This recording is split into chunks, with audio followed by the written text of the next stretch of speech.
Welcome to lawyer సాబ్. ఈ వారం మన గెస్ట్ లాయర్ల కుటుంబం నుంచి వచ్చిన సీనియర్ మోస్ట్ డిఫెన్స్ సర్టిఫికేట్, పేరు నాగిశెట్టి మోహన్ దాస్ గారు. ఆయన తండ్రి అడ్వకేట్, అన్నదమ్ములు అడ్వకేట్, ఆయన అడ్వకేట్, వాళ్ళ కుటుంబంలో ఇంకొక తరం కూడా అడ్వకేట్ ఉన్నారు.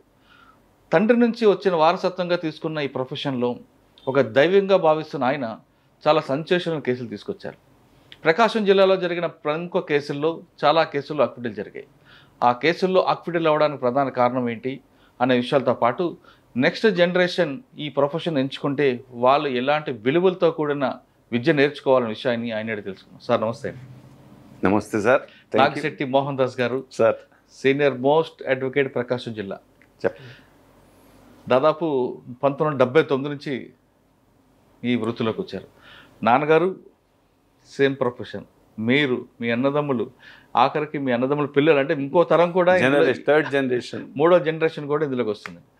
సాధారణంగా అడ్వకేట్ కుటుంబంలో వచ్చిన వాళ్ళ నుంచి ఆ తండ్రి ఏం చేస్తారంటే కొంతమంది, అందరూ కాదు, అయితే అడ్వకేట్గా చేస్తారు, లేదు ఇంకొక ప్రొఫెషన్ పంపిస్తుంటారు.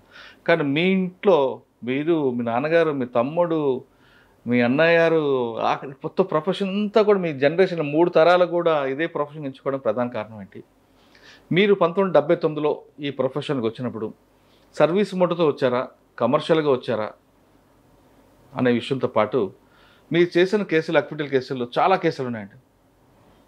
చెంచురామయ్య కారంచేడు కేసు అవ్వచ్చు, కటార్ కృష్ణ కేసు, నక్సలైట్ల కేసులు, చాలా కేసుల్లో మీ దగ్గరకు వస్తే ఆ కేసు పోలీసులు పర్ఫెక్ట్ ఇన్వెస్టిగేషన్ చేసినా, చైన్ ఆఫ్ లింక్ ఎక్కడ తెగిపోకుండా పంపించినా, డిఫెన్స్ సర్టిఫికేట్ మోహన్ దాస్ గారికి వెళితే ఖచ్చితంగా కేసు అక్విటల్ అవుతుంది అనేది ప్రకాశం జిల్లాతో పాటు చుట్టుపక్కల నెల్లూరు, విజయవాడ ప్రాంతం అంతా చాలామంది చెప్తుంటారు. అంటే అంత పక్కా చేసిన తర్వాత కూడా మీరు అంత 0 పాయింట్ వెళ్ళి మీ అప్పీల్ని తీసుకురావడం వెనక అంత ప్రొఫెషనల్గా చేయడమా, లేదు నిజంగా నేరం చేయలేదు, ఆయన జైలు పంపకూడదు ఉద్దేశం చేస్తారు కొంతమంది, లేదు మీ ప్రొఫెషన్ మొత్తం రంగరించి ఆ కేసులో పూర్తిగా బయటపడడం వెనక ఉద్దేశం ఏంటి? మూడో ప్రశ్న మీకు స్టార్టింగ్లో అడిగా. మీరు వచ్చినప్పుడు ఒక ప్రొఫెషన్కి దీనికి ఒక విలువలతో ఉండేది, క్రమేపీ ఇది కొంత దారి తప్పుతుందని ఒక వార్త వస్తుంది. నెక్స్ట్ జనరేషన్ ఈ ప్రొఫెషన్ రావాలనుకున్న వాళ్ళకి మీరు ఇచ్చే మెసేజ్ ఏంటి? ఈ 3 ప్రశ్నలకు సమాధానం చెప్పే ముందు మోహన్ దాస్ గారి కుటుంబ నేపథ్యం, తండ్రి గారి యొక్క ఈ వృత్తిలోకి రావడం, తండ్రి గారి తర్వాత ఈ వృత్తిని మీరు ఎంచుకోవడం వెనక ఉద్దేశం ఏంటి? మా ఫాదర్ బేసిక్గా మా నాన్నగారిది పొన్నూరు గ్రామం. పొన్నూరు గ్రామం అయితే రెవెన్యూ ఇన్స్పెక్టర్గా చేస్తూ ఒంగోలు వచ్చాడు. ఒంగోలు వచ్చిన తర్వాత ఒకానొక సందర్భంలో తనకేను తన సీనియర్ ఉద్యోగికి డిస్టర్బెన్స్ రావడంతో అవమానంగా భావించి ప్రాక్టీస్ చేయటం, అడ్వకేట్గా వివాహం అయిన తర్వాత అలా చదివాడు. తర్వాత మంచి కమ్యూనిస్ట్ ఉద్యమంలో గవర్నమెంట్ ఉద్యోగం వదిలిపెట్టి ఇందులో ఎందుకు వచ్చారండి? ఎందుకు వచ్చారంటే ఆయన రెవెన్యూ ఇన్స్పెక్టర్గా ఉంటే కొన్ని ఫేవర్స్ చేయమని పై వాళ్ళు ప్రెషర్ పెట్టడం వల్ల నేను చేయనని ఆయన్ని అవమానపరిచారు. ఒక ఒక ఒక ట్రాప్ కూడా అరేంజ్ చేశారు మా నాన్నగారి మీద. That was around 1930s. అప్పుడు యంగ్ మ్యాన్, 22-23 years. నాకు ఇది ఇండిపెండెంట్ బతకాలని అప్పుడు మచిలీపట్నం లా చేయటం, ఆ దశలో కమ్యూనిస్ట్ ఉద్యమం చాలా తీవ్రంగా ఉండేది ఒంగోలులో. అప్పుడు మా నాయన సిపిఐ పార్టీని ఆకర్షించబడి అలా ఉన్న తర్వాత మేము 4 అన్నదమ్ములం, 4 అక్కచెల్లెళ్ళం ఆయనకి. ఆయన నాకు వారసులు ఉండాలా అంటే, మా ఫాదర్ ఎలా అంటే Veda Bikki is a darling of poor. Veda Bikki ఇంటికి వస్తే మాకు మా సొంత పాతింట్లో మిద్ది ఉండేది పైన. మా అమ్మాయి వాళ్ళకి భోజనం వండి వాళ్ళకి అన్నం పెట్టి పైన పండుకోమని నీళ్లు సపర్యలు చేస్తూ, అంటే ఆయన సర్వీస్ అనేది దైవత్వం అనుకున్నటువంటి వ్యక్తి. ఆయన కడుపును పుట్టినందుకు మాకు అలాగే మమ్మల్ని డౌన్ టు ఎర్త్ పెంచాడు. డౌన్ టు ఎర్త్ అంటే ఎలా ఉంటుందంటే, మాకు కారు అంటే తెలియదు, రిక్షా అంటే తెలియదు, సైకిల్ అంటే తెలియదు, స్లిప్పర్స్ మామూలు సర్వసాధారణమైన జీవితం పెరగటం వల్ల మాకు కూడా మా రక్తంలో కూడా బీదాబిక్కి ఉండాలా, వాళ్ళతో సర్వీస్ చేయాలా అనే రీజన్ కూడా డెవలప్ అయింది. దానికి కూడా రీజన్ ఏంటంటే, మా నాన్న ఒకళ్ళడికి ఉద్యోగం సంపాదించే నా కొడుకులకి నాకు అక్కర్లే, నేను లా చదివిస్తాను. అలా చదివిస్తే మా అన్నయ్య పెద్దన్నయ్య పబ్లిక్ ప్రాసిక్యూటర్ అయ్యాడు. మా రెండో అన్నయ్య డిస్ట్రిక్ట్ జడ్జిగా చేశాడు, విద్యాప్రసాద్ అని చేశాడు. తర్వాత నేను థర్డ్ సన్, నేను లాయర్గా అయ్యాను. నాకు ఉన్న పెక్యూలియర్ పరిస్థితులు ఏమిటంటే, నేను 6/12/79 ఎన్రోల్ అయితే 7/12 ఒంగోలు వచ్చాను. అప్పుడు హైదరాబాద్లో ఉండేది ఎన్రోల్మెంట్. 7/12 వస్తే మా నాన్న ఇంట్లో లేడు, ఆయన షిఫ్ట్ చేశారు హాస్పిటల్కి, హార్ట్ అటాక్ వచ్చి. అయ్యో. నాకు ఇంట్రడ్యూస్ చేసేవాళ్ళు లేడు నన్ను ఒంగోలు బార్లో. పెద్ద ఫ్యామిలీ, ఫేమస్ లాయర్. పెద్ద బ్రదర్ ఏమో ప్రాసిక్యూటర్గా వెళ్ళిపోయాడు జీవితంలో, రెండవ వాడేమో అప్పుడు నర్సరావుపేట సబార్డినేట్ జడ్జిగా ఉండేవాడు, అది వెళ్ళిపోయాడు. సో నన్ను ఇంట్రడ్యూస్ చేసేవాడు లేడు. So I was from a straw. మా నాన్న పెద్ద ప్లేడరు, కానీ నాకు గైడెన్స్ లేదు. అలా కెరియర్ నాకు బిగిన్ అయింది. అందువల్ల సార్ కుటుంబంలోనే ముగ్గురున్నారు, నాన్నగారు, ఇద్దరు అన్నదమ్ములు. మీకు ఆ టైంలో బ్యాడ్ టైం వల్ల మీకు ఎవరు ఇంట్రడ్యూస్ లేరు. మరి మీకు సీనియర్ ఎవరు అప్పుడు? మా నాన్న నాకు సీనియరు. అంటే నేను మీకు ఇంకోటి చెప్పాలా, నేను చిన్నప్పటి నుంచి మా నాయన స్కూల్ నుంచి కానీ కాలేజీ రాగానే కూర్చోబెట్టి క్లయింట్లు చెప్తుంటే రాయించేవాడు, నాకు అటోటి కేసులు రాయించేవాడు. అంటే ఆయన దృష్టిలో నాకు దీంట్లో దించాలని ఆయనకుంది, నాకు తెలియదు. అందువల్ల నా చేత కేసులు రాయించటం, వాది ప్రతివాది, పిటిషను, అఫిడవిట్ అలా వచ్చింది. తర్వాత మా నాన్నగారు రికవర్ అయ్యి వచ్చారు. రికవర్ వచ్చేసరికి ఆయన మంచి ఫేమస్ క్రిమినల్ అడ్వకేట్. ఆయనకి గంపెడ వర్క్ ఉండేది. సో మార్నింగు నాకంటే ముందు వెళ్ళిపోయేవాడు మా నాన్నగారు, నాకంటే తర్వాత వచ్చేవాడు. నేను ఇంట్లో అన్నీ చూసుకొని వెళ్తుండేవాడు. అలా మేమిద్దరం ప్యారలల్గా చేసాం ప్రాక్టీస్. నేను కింద లోయర్ కోర్స్ చేసేవాడిని, నాన్నగారు సెషన్స్ కేసు చేసేవారు. అట్లా ఆయన సాన్నిహిత్యంతో 5 సంవత్సరాలు ఆయన దగ్గర ఉన్నాను. ఆయన 1980 మన 8 ఫిబ్రవరి 1985లో చనిపోయారు. అయ్యో. సో బై విచ్ టైం నాకు 27 సంవత్సరాల వయసు. 21 సంవత్సరాల వృత్తిలోకి వచ్చాను నేను, నాకు 27 సంవత్సరాల వయసు. అంటే మా నాన్న నన్ను వృత్తిలో అటు దించి ఆయన స్వర్గస్థుడు అయ్యాడు. సంహవ్ మన బ్రదర్స్ని అడిగాను ఇద్దరిని, నేను అబ్బాయి మరి నాన్నగారు చనిపోయారు, ఏం చేద్దామని. అరే మేము రిజైన్ చేసి వస్తాము, ఇద్దరివి కలిసి చేద్దామన్నారు. నేనేం చెప్పానంటే 1 year టైం ఇవ్వండి నాకు, నేను ఫెయిల్ అయితే వచ్చేసేయండి, సక్సెస్ అయితే రావద్దన్నాను. నేను ఫెయిల్ అయ్యింది లేదు, వాళ్ళు వచ్చింది లేదు. ఓకే, అంటే ఆ ప్లాట్ఫామ్ అలా కంటిన్యూ చేస్తున్నారు. కంటిన్యూ చేస్తున్న తర్వాత నా దగ్గర ఈ రోజుకి ఒక 50 మంది జూనియర్స్ లాయర్లు అడ్వకేట్స్ అయ్యారు. ఇప్పుడు హైకోర్టు జడ్జి మన్మథరావు గారు నా జూనియర్. తర్వాత 4 జిల్లా జడ్జిలు నా జూనియర్స్ ఉన్నారు. ఒక 60 జనం మున్సిఫ్స్ మా జూనియర్స్ ఉన్నారు. జ్యుడిషియరీలో నేనుగా అడ్వకేట్గా ఈ వృత్తి నాకు ఇచ్చేటువంటి ఈ సఫలీకృతమైన జీవితానికి రిటర్న్ గిఫ్ట్గా నేను జడ్జిల్ని ఇచ్చాను, ఈ జ్యుడిషియరీకి అడ్వకేట్స్ ఇచ్చాను. చాలామంది ఈరోజు చిన్న మంది బుడ్డ ప్లేటర్లు వస్తారు, సార్ కేసు చేసి పెట్టండి సార్ అంటారు. నేను చేస్తా, ఫీజు అంటే నువ్వు తీసుకోరంట. అంటే నేనేం చెప్తానంటే ఈ ప్రొఫెషన్కి నేను రుణపడి ఉన్నా, నాకు ప్రొఫెషన్ రుణపడి లేదు. ఇంత కంఫర్ట్గా నేను జీవిస్తానంటే ఈరోజు ఈ వృత్తే నాకు ఈ పేరు ఇచ్చింది. ఈ వృత్తిలో నేను ఎంతో ఉన్నతంగా ఉన్నాను. దానికి రీజన్ ఏంటి? ఆ వృత్తే. ఆ వృత్తిలో వచ్చే కొత్త వాళ్ళని ఎంకరేజ్ చేయటం, చిన్నపిల్లలు కేసులు చెప్పి వాళ్ళు చేసి పెట్టడం, కేసులో సార్ టైట్ కేసు అంటే నేను చేస్తా పోరని అది చేస్తూ ఉంటాను. నేను ఎందుకు చేస్తున్నానంటే I owe lot to the profession. ఇంకా చేస్తాను నేను, ఎందుకంటే నాకు ఈ ప్రొఫెషన్లో ఒకసారి మీకు చెప్పాలి. ఇప్పుడు రామ్ జెత్మలానీని జస్టిస్ టిఎస్ ఠాకూర్ అడుగుతాడు, చీఫ్ జస్టిస్ ఠాకూర్ రామ్ జెత్మలాని అడుగుతాడు జోవియల్గా, ఏం జెత్మలాని నువ్వు ఎప్పుడు 30 ఏళ్ళు చూస్తున్నావు, నిన్ను ఎప్పుడు మానేస్తా ప్రాక్టీస్ అంటాడు. Milord I lie in court while practising అంటాడు. అంటే ఈ వృత్తిలో చాలా కొద్ది మందికే దేవుడు ఆ ఎలివేషన్ ఇస్తాడు. అప్పుడు కూడా మనం ప్రాక్టీస్ చేసి మనం చేయకుండా ఇంట్లో కూర్చొని ఆదివారం సెలవు, శనివారం సెలవు, నేను సీనియర్ అడ్వకేట్ని, నాకు హ్యాపీ అవర్స్ ఉంటాయి, నేను నమ్మను. ఈ స్టేజ్కి నేను రాగలిగానంటే ఈ వృత్తికి నేను ఎంతో రుణపడున్నాను. అందువల్ల నేనేం చెప్తానంటే ఈ ప్రొఫెషను గోల్డెన్ ప్రొఫెషన్, ప్రొవైడెడ్ మీకు honesty, integrity, industry, hard work, performance, convincing nature, humbleness, ఇవన్నీ incarnation. An advocate is a social engineer. అవును, రైట్. ఎట్లా మీరున్నారు, మీరు దాసు గారు మంచి లాయర్ అంట, ఈ మర్డర్ కేసు ఇద్దాం, మా వాడు చంపలేదు కానీ మా తమ్ముడి మీద పడింది కేసు అని వస్తారు. ఎందుకు వస్తారు? దాసు గారికి మేము 50% ఫ్యాక్ట్స్ చెప్తే ఆయన దాన్ని 100% డెవలప్ చేసి కొట్టేయిస్తారని. నేను 20% చేశాను అనుకోండి, నేను వృత్తి కిందకి పనికొస్తాను. రైట్. సో ఈ ప్రొఫెషన్లో ఉండాలంటే, అడ్వకేట్గా ఉండాలంటే honesty, integrity, hard work, humbleness, జడ్జిని చాలా కన్విన్సింగ్గా రిటార్ట్ చేయగలిగేటువంటి టాక్టిక్స్, ఇవన్నీ కూడా ఈ వృత్తిలో ఉండాలి.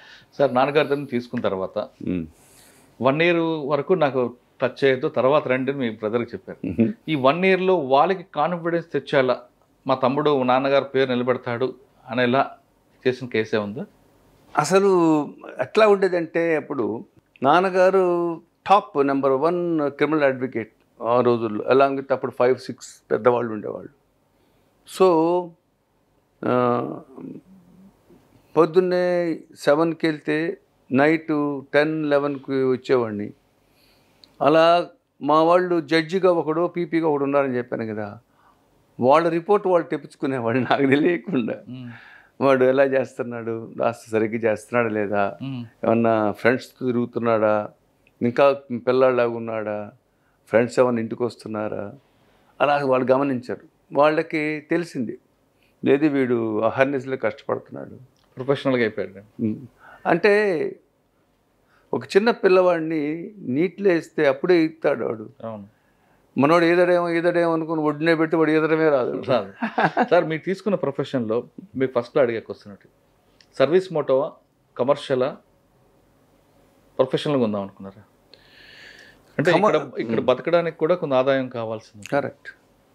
అలా అని మీరు సర్వీస్ మోటో ఉంటా అంటే మనకి ఫ్యామిలీ ముందు వెళ్ళదు. ఈ మూడిట్లో ఏది తీసుకున్నారు? నాకు హిస్టరీ తెలిసిన వాళ్ళు ఎవరైనా సరే మీతో సంభాషించగలిగితే ఒకటే చెప్తారు, ఆయనకి డబ్బు పిచ్చి లేదు, ఎంత తీస్తే అంత తీసుకుంటాడు, నేను పేదోడిని అంటే నేను ఇష్టం వచ్చిన ఇచ్చిపోరా అంటాడు అనే పేరున్న కుటుంబం మా నాన్నగారిది. మాకు వచ్చింది అదే, ఫస్ట్ నుంచి ఉంది. అందువల్ల మాకు నా పర్సనల్గా నా వరకు చెప్పాలంటే, ఒక అడ్వకేట్ అనేవాడు చనిపోయిన తర్వాత బతకాల. He must live after death. అడ్వకేటే కాదు, హ్యూమన్ బీయింగ్ కూడా బతకాల. బతికినంతకాలం కుక్క బతుకుద్ది, ఏదైనా జంతువు బతుకుద్ది, మనం ఎప్పుడు బతకాలా? అరే మహానుభావుడు ఆయన.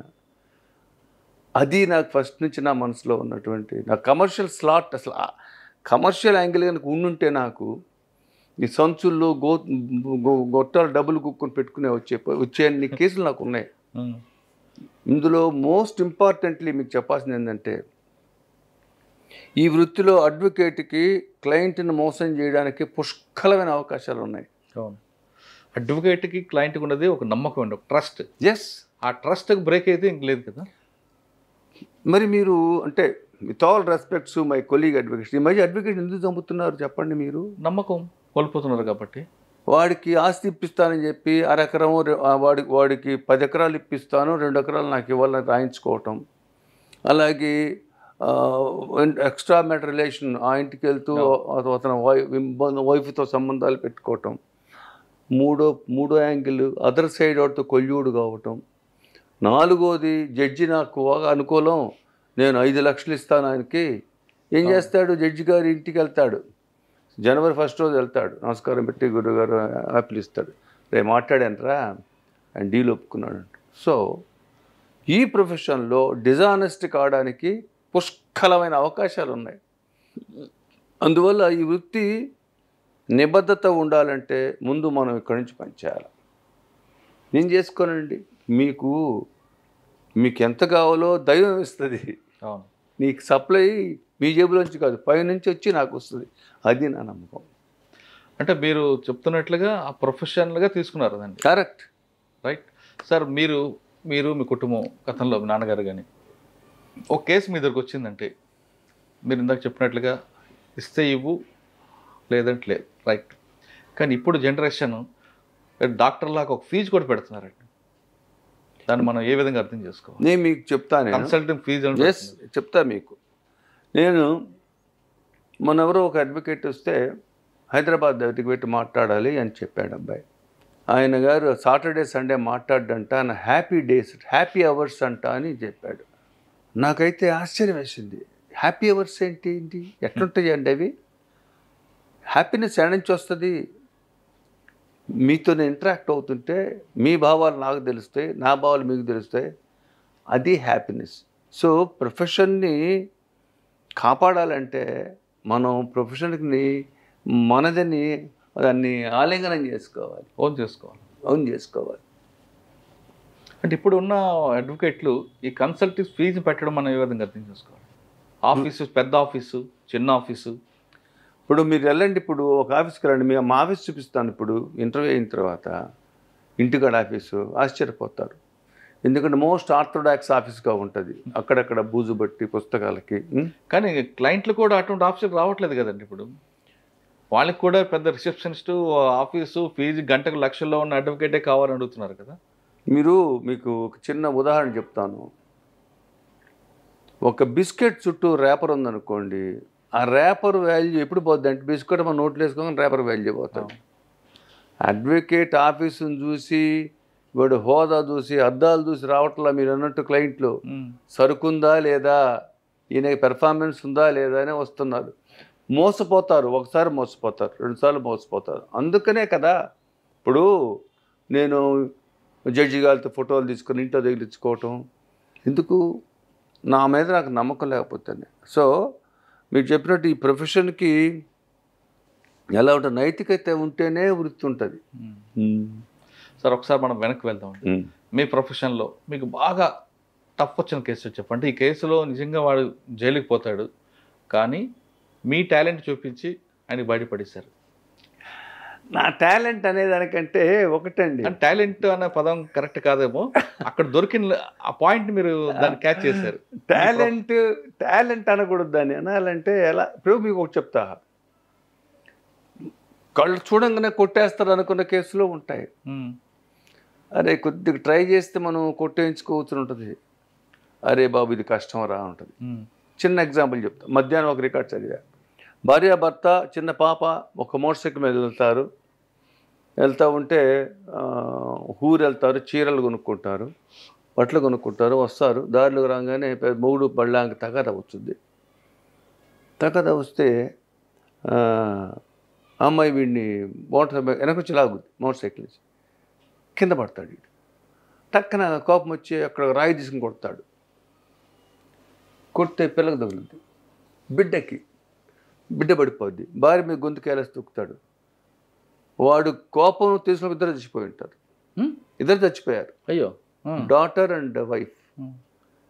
వాడు ఇంకా భయం వేసి వాళ్ళు కొనుక్కొచ్చుకున్న చీరలన్నీ బట్టని వాళ్ళ మీద వేసి మోటార్ సైకిల్ నుండి పెట్రోల్ పోసి తగలబెట్టి చంపేస్తాడు భార్యని కూతుర్ని, ఇద్దరిని.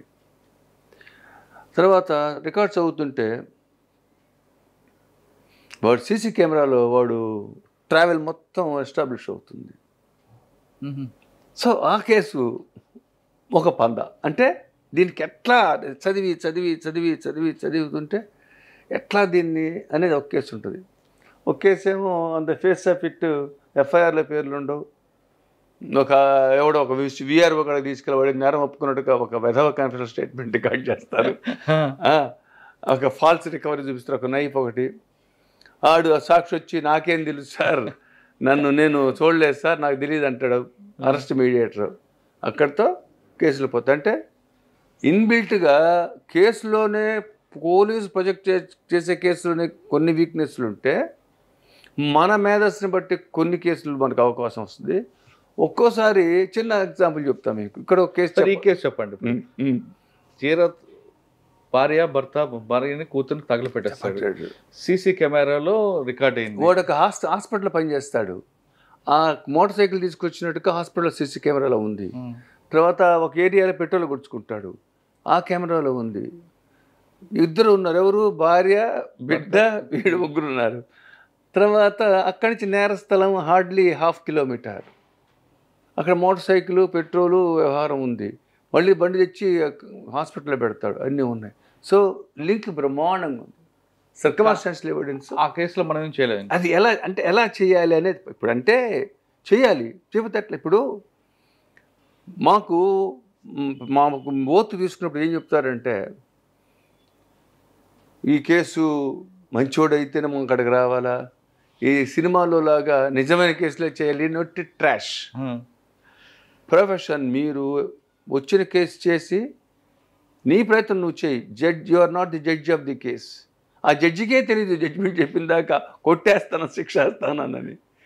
సో న్యాయవాది పరంగా నువ్వు, న్యాయవృత్తి పరంగా నువ్వు కరెక్ట్ చేస్తున్నావా లేదా? సార్ ఈ కేసులో వెళ్దామండి. క్లయింట్ మీ దగ్గరకు వచ్చాడు. ఓకే, ఇప్పుడు ఇందులో మీకు చాలా చైన్ క్లియర్ కనిపిస్తుంది.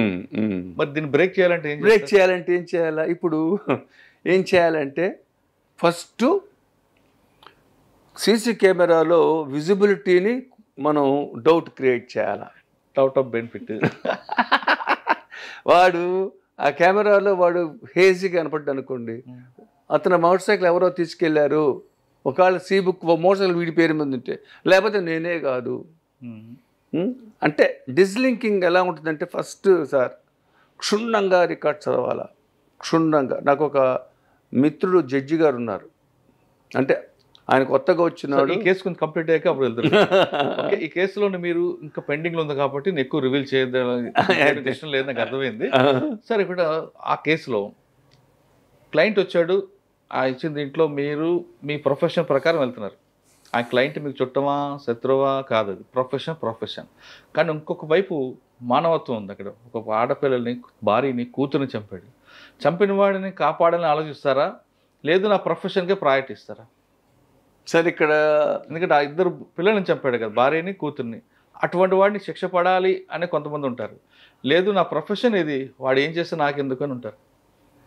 దానికి నేనేం చెప్తానంటే సార్, నీ వృత్తి నువ్వు తీసుకుంది వృత్తి చేయడానికి. ఫర్ ఎగ్జాంపుల్, ఒక అతను వచ్చాడు, ఒక వ్యక్తి సెక్సువల్ డిసీజ్ పెట్టుకుని డాక్టర్ కాడికి వచ్చాడు. ఎవడా నువ్వు ఏదో పని చేసిన అక్కడికి వచ్చావు, గట్అవుట్ అంటాడా? మెడిసిన్స్ ఇస్తాడా? ఇస్తాడు. ఎందుకంటే క్యూర్ చేయాలి. అవును. మేమేమంటామంటే, అంటే మీకు ఫ్యాక్ట్స్ మీకు చెప్పాను కాబట్టి మీరు చెప్తున్నారు. నేను సపోజ్ నేను చేయనండి, ఎక్స్ చేస్తాడు, లేకపోతే వై చేస్తాడు, లేకపోతే జెడ్ చేస్తాడు. వాడు నా కాడికి ఎందుకు వచ్చాడు? Professional ethics. ఈయనని పర్చేజ్ చేయలేరు అవతలాళ్ళు. ఈయన కేసు బాగా చేస్తాడు, ఈయన చక్కగా ఆర్గ్యుమెంట్ చెబుతాడు, న్యాయమూర్తిని కన్విన్స్ చేస్తాడు, నా మీద ఉన్న అబండెంట్ కాన్ఫిడెన్స్తో వస్తాడు. నేను చేయను, నేను చేతులు కట్టుకున్నాను అనుకోండి, వాడికి పిల్ల ప్లేటర్ కాడికి వెళ్తే వాడు శిక్ష పడింది అనుకోండి, నా విలువ ఏమవుతుంది? నైతికత పోద్ది కదా. ఎప్పుడు కూడా లాయరు నువ్వు చంపేవేంద్ర, నా కాడికి వచ్చేవేంద్ర అనడు. ఈ కేసులో వీడిని ఎంతవరకు మనం సేవ్ చేయగలుగుతాం? We will do our best. Success or failure అనేది వాడి fate. At the same time we will not leave a single stone unturned. Effort పెట్టాల్సిందే to the hilt. Success failure is not in our hands. ఇందాక చెప్పినట్టు మీకు న్యాయమూర్తికి judgement చెప్పిందాక వాడికి. అందుకే చెప్పదలుచిన ఒక చిన్న కేసు. నేను ఎర్లీ 80s 85లో ఒక మెజిస్ట్రేట్ దగ్గర కేసు చేశాను. మెజిస్ట్రేట్ దగ్గర చేస్తే ఒక అతను వీడి భార్యను తిడుతుంటాడు. ఒక అతను వస్తాడు, అడ్డం వస్తాడు, ఒకడు వాడిని కొడతాడు, వాడు తల పగిలిపోద్ది. మంచి ఎవిడెన్స్ ఉంది, బ్రహ్మాండంగా ఉంది, అంతా అయింది. భార్య చెప్పింది, సాక్ష్యం కొట్టుకొచ్చి చెప్పింది, ఎగ్నిస్ట్గా భర్తకి చెప్పింది. నేను చెప్పారే నీకు పడుద్దురా ఖాయంగా బాబాయ్, జామీందారుని తెచ్చుకోరని చెప్పాను. కొట్టేశాడు. నాకు అర్థం కాల. లంచ్ తర్వాత పిలిచాడు ఛాంబర్స్కి. ఎన్ఎండి మోహన్ దాస్ రా అన్న. నేను సార్ ఎందుకు కొట్టేశాను తెలుసా కేసు అన్నాడు. తెలియదు సార్. వాడికి దానికి సంబంధం ఉంటుంది, ఎలా అది ఎందుకు చెబుతాయి మూడుకి ఎగ్నిస్ట్గా. జడ్జి చాలా విషయాలు చూస్తాడు. మనం ఏమనుకుంటాం, మనం చూస్తాడు అనుకుంటాం. కానీ judge he has got his own vision.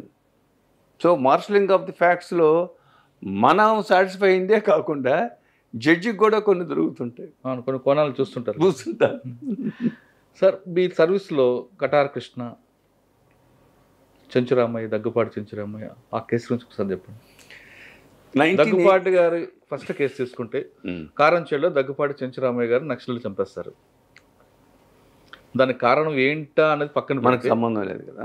అది అనవసరం విషయం మాట్లాడుకుంటే, ఇప్పుడు ఆ కేసులో అంత పబ్లిక్గా దగ్గుపాటి చెంచురామయ్య గారు చిన్న ఇంట్లో కూర్చొని వచ్చిన వాళ్ళతో మాట్లాడుతుంటే 4 నక్సల్స్ వచ్చి చంపి వెళ్ళిపోతారు. సాక్షులు ఉన్నారు, అక్కడ ఎవిడెన్స్ ఉంది. ఆయన ఆ కేసు ఎలా కొట్టారు? జస్టిస్ శివశంకర్ అప్పుడు జిల్లా జడ్జి, ఇప్పుడు జస్టిస్గా చేసి రిటైర్ అయిపోయాడు. శివశంకర్ మన ఆంధ్రప్రదేశ్ హైకోర్టు జడ్జి. యాక్చువల్గా ఆ కేసులో చాలా క్రూషియల్ ఆస్పెక్ట్స్ ఏంటంటే ఐడెంటిటీ ఆఫ్ అక్యూజ్డ్ ప్రాబ్లం వచ్చింది. టీఏపీ పీరియడా? వాళ్ళు ఎవరో తెలియదు అంతకుముందు. జరిగింది ఈవినింగ్ 8 తర్వాత. ఇప్పుడు కోర్టులో ఉన్న ముద్దాయిలే ఆ నేరం చేసిన ముద్దాయిలని ప్రథమంగా ప్రాసిక్యూషన్ ప్రూవ్ చేయాలా లేదా? వీళ్ళు ఎవరికి తెలియదు, ఆ గ్రామస్తులు ఎవరికి తెలియదు. వచ్చారు, ఏదో గ్రామ సమస్య ఉన్నదనగా అని చెప్పారు. చెప్పి లోపలికి వెళ్ళారు. లోపలికి వెళ్ళేసరికి వెంకటేశ్వర గారు లేరు, దగ్గుబాటి వెంకటేశ్వర గారు లేరు, అవుట్ ఆఫ్ టౌను. ఈయనను ఒక పెద్ద మనిషి ఇద్దరే ఉన్నారు. అతను వీళ్ళని చూశాడు, ఇక గన్ దిగానే పారిపోయాడు లోపలికి. మెట్లు ఉంటాయి అక్కడ, ఆ కింద నుంచి వెళ్ళిపోయాడు పక్క నుంచి. ఈయన ఒక్కడే అయిపోయాడు. చీకటిగా ఉంది. చీకటిగా ఉంటే పీల్చారు. యాక్చువల్గా చాలా పెద్ద ప్లాట్ ఉంది వాళ్ళకి. బట్ ఏంటంటే అది చాలా మినిమంలో పోయింది. చాలా ఒక అట్లీస్ట్ 6 చచ్చిపోయి ఉండాల్సింది. ఆ రోజు వాళ్ళు వెళ్ళిన ప్లాన్ తోటి 6 అయినా చంపేస్తారు, డజన్ అయినా చంపేస్తారు. అంటే వాళ్ళు విధానం ఎలా ఉంటుందంటే రెక్కి చేస్తారు. రెక్కి చేయటంలో కూడా చిన్న చిత్తగా చేయరు. ఆ ఊర్లో బంకు కాడికి వెళ్ళి 2 రోజులు కూర్చొని, ఆ ఏరియాలో బంకు కాడికి వెళ్ళి కూర్చొని ఆయన 8కి నిద్రలేస్తాడు, 2కి భోజనం చేస్తాడు, 2కి చుట్ట తాగుతాడు, భోజనం ముందు ఎక్కడ ఉంటాడు, భోజనంతో ఎక్కడ, అలా రెక్కి చేస్తూ ఉంటారు. So once they enter they will not come back. So ఆ రోజు ఏం జరిగింది, సాక్షులు లేరు యాక్చువల్గా. అయితే లోపలికి వెళ్ళారు, మాట్లాడుతూ ఉన్నారు. టక్కన one of the 4 accused gun shot చేశాడు. నీట్గా బయటకు వచ్చి వెళ్ళిపోయారు. నైట్ టైం అయింది, లైటింగ్ లేదు. లైటింగ్ ఉంది కానీ ఐడెంటిఫైబుల్ లెవెల్స్లో ఉందో లేదో. అంటే లైట్ కూడా మీకు డిస్టెన్స్ పెరిగే కొద్ది ఐడెంటిటీ తగ్గుతూ వస్తుంది. వాయిస్ వల్ల కానీ, పూర్వం వాళ్ళని చూస్తే కానీ, గొంతులు చంపడరా వాడిని అన్నాడు అనుకోండి, నా వయసుని మీరు గుర్తుపడతారనుకోండి, ఫెమిలియర్ అనుకోండి, అట్లాంటి ట్రేస్లు కూడా లేవు. కానీ అప్పుడులో ఆ కేసులో ముఖ్యమంత్రి ఎన్టీ రామారావు గారు వియ్యంకుడి కేసు పక్కా మేము సాక్ష్యాలు సేకరించాం, ఖచ్చితంగా నిందుకు శిక్ష పడుతుందంటూ పోలీస్ స్టేట్మెంట్ వచ్చిందండి. ఇప్పుడు మీకు ఎలా చెప్పాలంటే పోలీసులు కూడా మానమాత్రుడు. ఆ రోజు వాళ్ళు అట్ట అనకపోతే వాళ్ళని క్రిటిసైజ్ చేయబడతారు. వాళ్ళు they have done their best. ఆ కేసు ఒకసారి ఇలా చెప్పండి. తర్వాత వాళ్ళు బయటకు వచ్చారు. విట్నెస్లు లేరా? కరెక్ట్గా ఐ విట్నెస్లు ఉన్నారు కానీ గుర్తించడానికి ఛాన్స్ లేకుండా పోయింది. వాళ్ళని ప్రాబబుల్లీ అయి ఉండొచ్చు అనే రేంజ్లో ఉన్నారు కానీ వీళ్ళే అనే రేంజ్లో లేరు. ఎందుకంటే ఆ గ్రామస్తులు కాదు, వాళ్ళు వేరియస్ విలేజెస్ నుంచి ఆడకు వచ్చారు. అక్కడికి వచ్చిన తర్వాత ఇరపనేని శంకర్ అనేవాడికి నేను చేశాను. వాడు జమ్ ఆఫ్ ఎన్ నక్సలైట్. వాడితో మాట్లాడుతుంటే మీకు రోజులు మాట్లాడతాడు. ఇప్పటికీ ఉన్నాడు అతను, అప్పుడప్పుడు ఫోన్ చేస్తుంటాడు, రోజులు మాట్లాడుతుంటాడు నక్సలిజం మీద, వ్యవస్థ మీద. వాడు టార్గెట్ యాక్చువల్గా గుంటూరు కోర్టు కాడ చంపడానికి వెళ్ళారు. గుంటూరులో వాయిదాలు ఉన్నాయి అతనికి. గుంటూరు కోర్టు కాడికి వెళ్ళారు, అక్కడ ఫెయిల్ అయిపోయింది. సో వాడు చెప్తుంటే, అంటే కొన్ని ప్రొఫెషనల్గా మీకు చెప్పకూడదు, అలా వాళ్ళు ఎట్లా చెప్తారంటే ఏదైనా నక్సలైట్ల పథకం అంటే ప్లాన్డ్గా చేస్తారు. సో ఆ కేసులో ఏమైందంటే గుర్తింపు లేదు. కొంతమంది సాక్షులు భయపడిపోయి చెప్పలేదు. ఎందుకంటే వీళ్ళు మంచి మెసేజ్ పంపిస్తారు వాళ్ళకి, ఎన్నిటికి వస్తావు కోర్టుకు నువ్వు అని అడుగుతారు వాడిని. వచ్చి దాని మీనింగ్ అర్థమైపోతుంది కదా. అయితే శివశంకర్ గారు ఆర్గ్యుమెంట్లో నన్ను ఒక మంచి ప్రశ్న వేశారు. భయపెట్టడం కూడా అఫెన్సు. అవును. నక్సలైట్ భూస్వామ్యవాదం నశించాలి, అరాచకం నశించాలి, ఇవన్నీ వాళ్ళు స్లోగన్స్ చేసుకుంటూ పోతుంటే I want to convict your accused for conspiracy 120B. ఎందుకని ఈ విధంగా they are making slogans, it's an offence చెప్తారు. అంటే నేనేం చెప్పానంటే, భయపడినట్టుగా సాక్షులు చెప్పలేదు కదా వాళ్ళు అన్న. సాక్షులు చెప్పాలి మేము భయపడ్డామని కోర్టు వారు ఊహిస్తే అట్ట అని అలా కొద్దిగా చమత్కారంగా కోర్టు జరుగుతూ ఉంది. They are forced to be acquitted. ఎగ్జాక్ట్గా 100% జరిగిన కేసు. అంటే ఇప్పుడు ఎలానంటేనండి, ఫస్ట్ ఆఫ్ ఆల్ ఏ సెషన్స్ కేసు అయినా జరిగిన 6 నెలల లోపల, నేరం 6 నెలల లోపల జరిగితే కేసు, దాని రిజల్ట్ ఒక రకంగా ఉంటుంది. డిలే అయ్యేకుంది ఆఫీసర్స్ అక్కడి నుంచి మారిపోతుంటారు, సాక్షులు ఎక్కడికి వెళ్ళిపోతుంటారు, మాకు ఎందుకులే అనుకుంటారు. There are various reasons. Okay. Second case Katar Krishna అనే వ్యక్తి, ఈ మధ్య సినిమా కూడా వచ్చింది, ఏదో సినిమా ఏమిటో పేరు క్రాక్. కటార్ కృష్ణ చాలా మైల్డ్ మ్యాన్. అతను ఫోర్స్ఫుల్లీ లీడర్ అయ్యాడు. అతనికి తెలియదు, లీడర్ అయ్యే పరిస్థితి లేదు అతనికి. అతనికి very mild man, very timid man. కాకపోతే అరుస్తుంటాడు, 6 అడుగులు ఉంటాడు చూసేదానికి. కటార్ కృష్ణ గోపాలనగరం అనే ప్రాంతంలో పుట్టి పెరిగాడు. వాళ్ళిద్దరు అన్నదమ్ములు. ఆ సమయంలో ఒంగోలు సిరీస్ ఆఫ్ మర్డర్స్ జరిగినాయి. ఈవినింగ్ 7 to 9 పవర్ కట్, ఒక మర్డరు. టిప్ టాప్ రెడ్డి అని ఒక ఆయన ఉన్నాడు. ఆయన సినిమా మీరు చూశారు, అది మన శోభన్ బాబు హీరో. సర్పయాగం సమయంలో రెడ్డి గారి పాప ఒక విచిత్రమైన పరిస్థితిలో ఆత్మహత్య చేసుకుంటుంది ఇంట్లో. దానికి 3 కుర్రోడు రెస్పాన్సిబుల్. అంటే మనం బ్రతుకున్నాడు ఆయన, మనం ఫ్యాక్ట్స్ వద్దులేండి. ఆ 3 చంపడానికి రౌడీలను తెచ్చాడు గుంటూరు నుంచి. అదే సమయంలో ఒంగోలులో ఒక పక్క కేసు హనుమారెడ్డి గారిని పెద్ద ఆయన చేస్తాడు, ఒక పక్క నేను చేస్తాను. ఆయన టవరింగ్ పర్సనాలిటీ, నేను ఒక పక్క చేస్తాను. కాపులు ఆయన కాడికి వెళ్ళారు, నాన్ కాపుస్ నా కాడికి వెళ్ళారు. ఆ నేపథ్యంలో కృష్ణ కూడా ఎంటాంగిల్ చేయబడ్డాడు. పాపం అతనికి అక్కడి నుంచి వచ్చిన 3 రెడ్డి గారి పాప కేసులో రివెంజ్ తీసుకోవడానికి తెచ్చిన 3 కృష్ణ ఇంటికాడ షెల్టర్ తీసుకున్నారు. కృష్ణ భార్య కావున్నాము చనిపోయింది, Jayamma is a brilliant woman. She not she live in relation with him. ఆమె అతగాడిని బాగా కాపాడుతూ వస్తుంటుంది. ఆ నేపథ్యంలో ఆమెను కూడా చంపేశారు, పిట్టి తగాదాలు. కృష్ణ అనే అతనికి పాపం అతను షెల్టర్ ఇచ్చేందుకు వాళ్ళ వైఫ్ని చంపారు. ఆ 3 ఏం చేశారంటే, వచ్చిన వాళ్ళు టౌన్లో వేరే వాళ్ళని వెళ్ళి గెలకటం, తగాద పెట్టుకోవటం, ఒకళ్ళింటికి వెళ్ళటం, అమ్మాయి నీ తాళిబొట్టు కూడా తగిలించుకో, మీ ఆయన రేపు ఉండడని చెప్పటం. ఆ నేపథ్యంలో కృష్ణ వాళ్ళకి షెల్టర్ ఇచ్చాడని కృష్ణ మీద కూడా వ్యతిరేకత ఉంది. తర్వాత కృష్ణ కొంతకాలం జైలుకి వెళ్ళాడు. కృష్ణ జైలుకి వెళ్ళటం కృష్ణకు బూన్. ఈరోజు బతుకున్నాడంటే ఆ క్రూషియల్ పీరియడ్లో జైలుకి వెళ్ళాడు. దండేసిన కుర్రాడు ఉండేవాడు, వాడు కృష్ణకి ఎగనిస్ట్గా ఉండి, తర్వాత ఎప్పుడు టిప్ టాప్ రెడ్డి ఇచ్చిన 3 కూడా చంపబడ్డారు ఒంగోలులోని. ఒకడు గుంటూరులో చంపబడ్డాడు. ఆ కేసు కూడా నేను గుంటూరు చేశాను. అందులో అక్విటల్ వచ్చిందండి. అక్కడ వచ్చింది. ఎలా అండి ఇంత కాన్స్పిరసీ కనిపిస్తుంది కదా మీకు? అంటే ఫస్ట్ ఆఫ్ ఆల్ ఏంటంటేనండి, మన న్యాయ వ్యవస్థలో అడ్వర్సేరియల్ సిస్టమ్ అంటాం. మన న్యాయ వ్యవస్థని అడ్వర్సేరియల్ సిస్టమ్ అంటే మీరు ఆపాదిస్తేనే మీరు రుజువు చేయాలా. ఈ సిస్టమ్ వల్ల ఏమవుతుందంటే, ముద్దాయి మీద బర్డన్ పోయి ప్రాసిక్యూషన్ మీద పెరుగుతుంది. ప్రిన్సిపల్ విట్నెస్ నేను చూడలేదని కానీ చంద్ర అదే చూడలేదు అంటారు. కేసు బిల్డప్ చేసినప్పుడు బ్రహ్మాండంగా ఉంటుంది.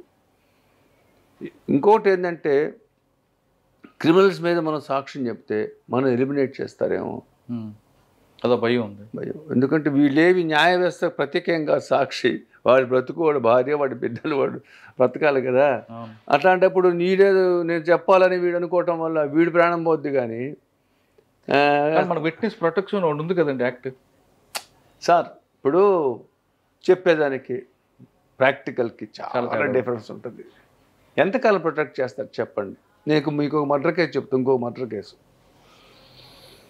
పేరమెట్ట గ్రామంలో ఇక్కడ సూరా నాగేశ్వరుడు అని ఒకతున్నాడు. అతగాడు నా క్లయింట్. ఒక తగాదాలు వచ్చి ఇద్దరిని చంపేస్తారు. ఇది కారులో పాల వ్యాన్లో ఇద్దరు వస్తుంటే పాల ఫ్యాక్టరీ ముందు చంపేస్తారు. క్లయింటే మా క్లయింటే. ఇద్దరిని చంపారు స్పాట్లో, రోడ్డు మీద బాడీస్. అప్పుడు మా పిస్టల్ ఉండవు అప్పట్లో, కత్తులు, గొడ్డళ్ళు, గండ్ర గొడ్డళ్ళు చంపేస్తారు. ఒకే ఒక ఐ విట్నెస్ ఉన్నాడు. మంచి కేసు. వాడు చెప్తే శిక్ష పడుద్ది. ట్రయల్ రేపనగా వీడిని చంపేశారు. అరే ఎవరిని? సాక్షిని. కేసు పోయింది. చంపింది ఎవరు? వీళ్ళే. అంటే వాడిని ట్రై చేశారు కాంప్రమైజ్కి, వాడు ఒప్పుకోలేదు. అందువల్ల ఇక they have taken such a drastic step. అరే అలా ఉంటుంది. మీరు ఒక చిన్న సామెత చెప్తా. Truth is stranger then fiction అనే ఒక సేయింగ్ ఉంది. Again I will come back. Truth is stranger then fiction. You can write a fiction but you cannot build up truth.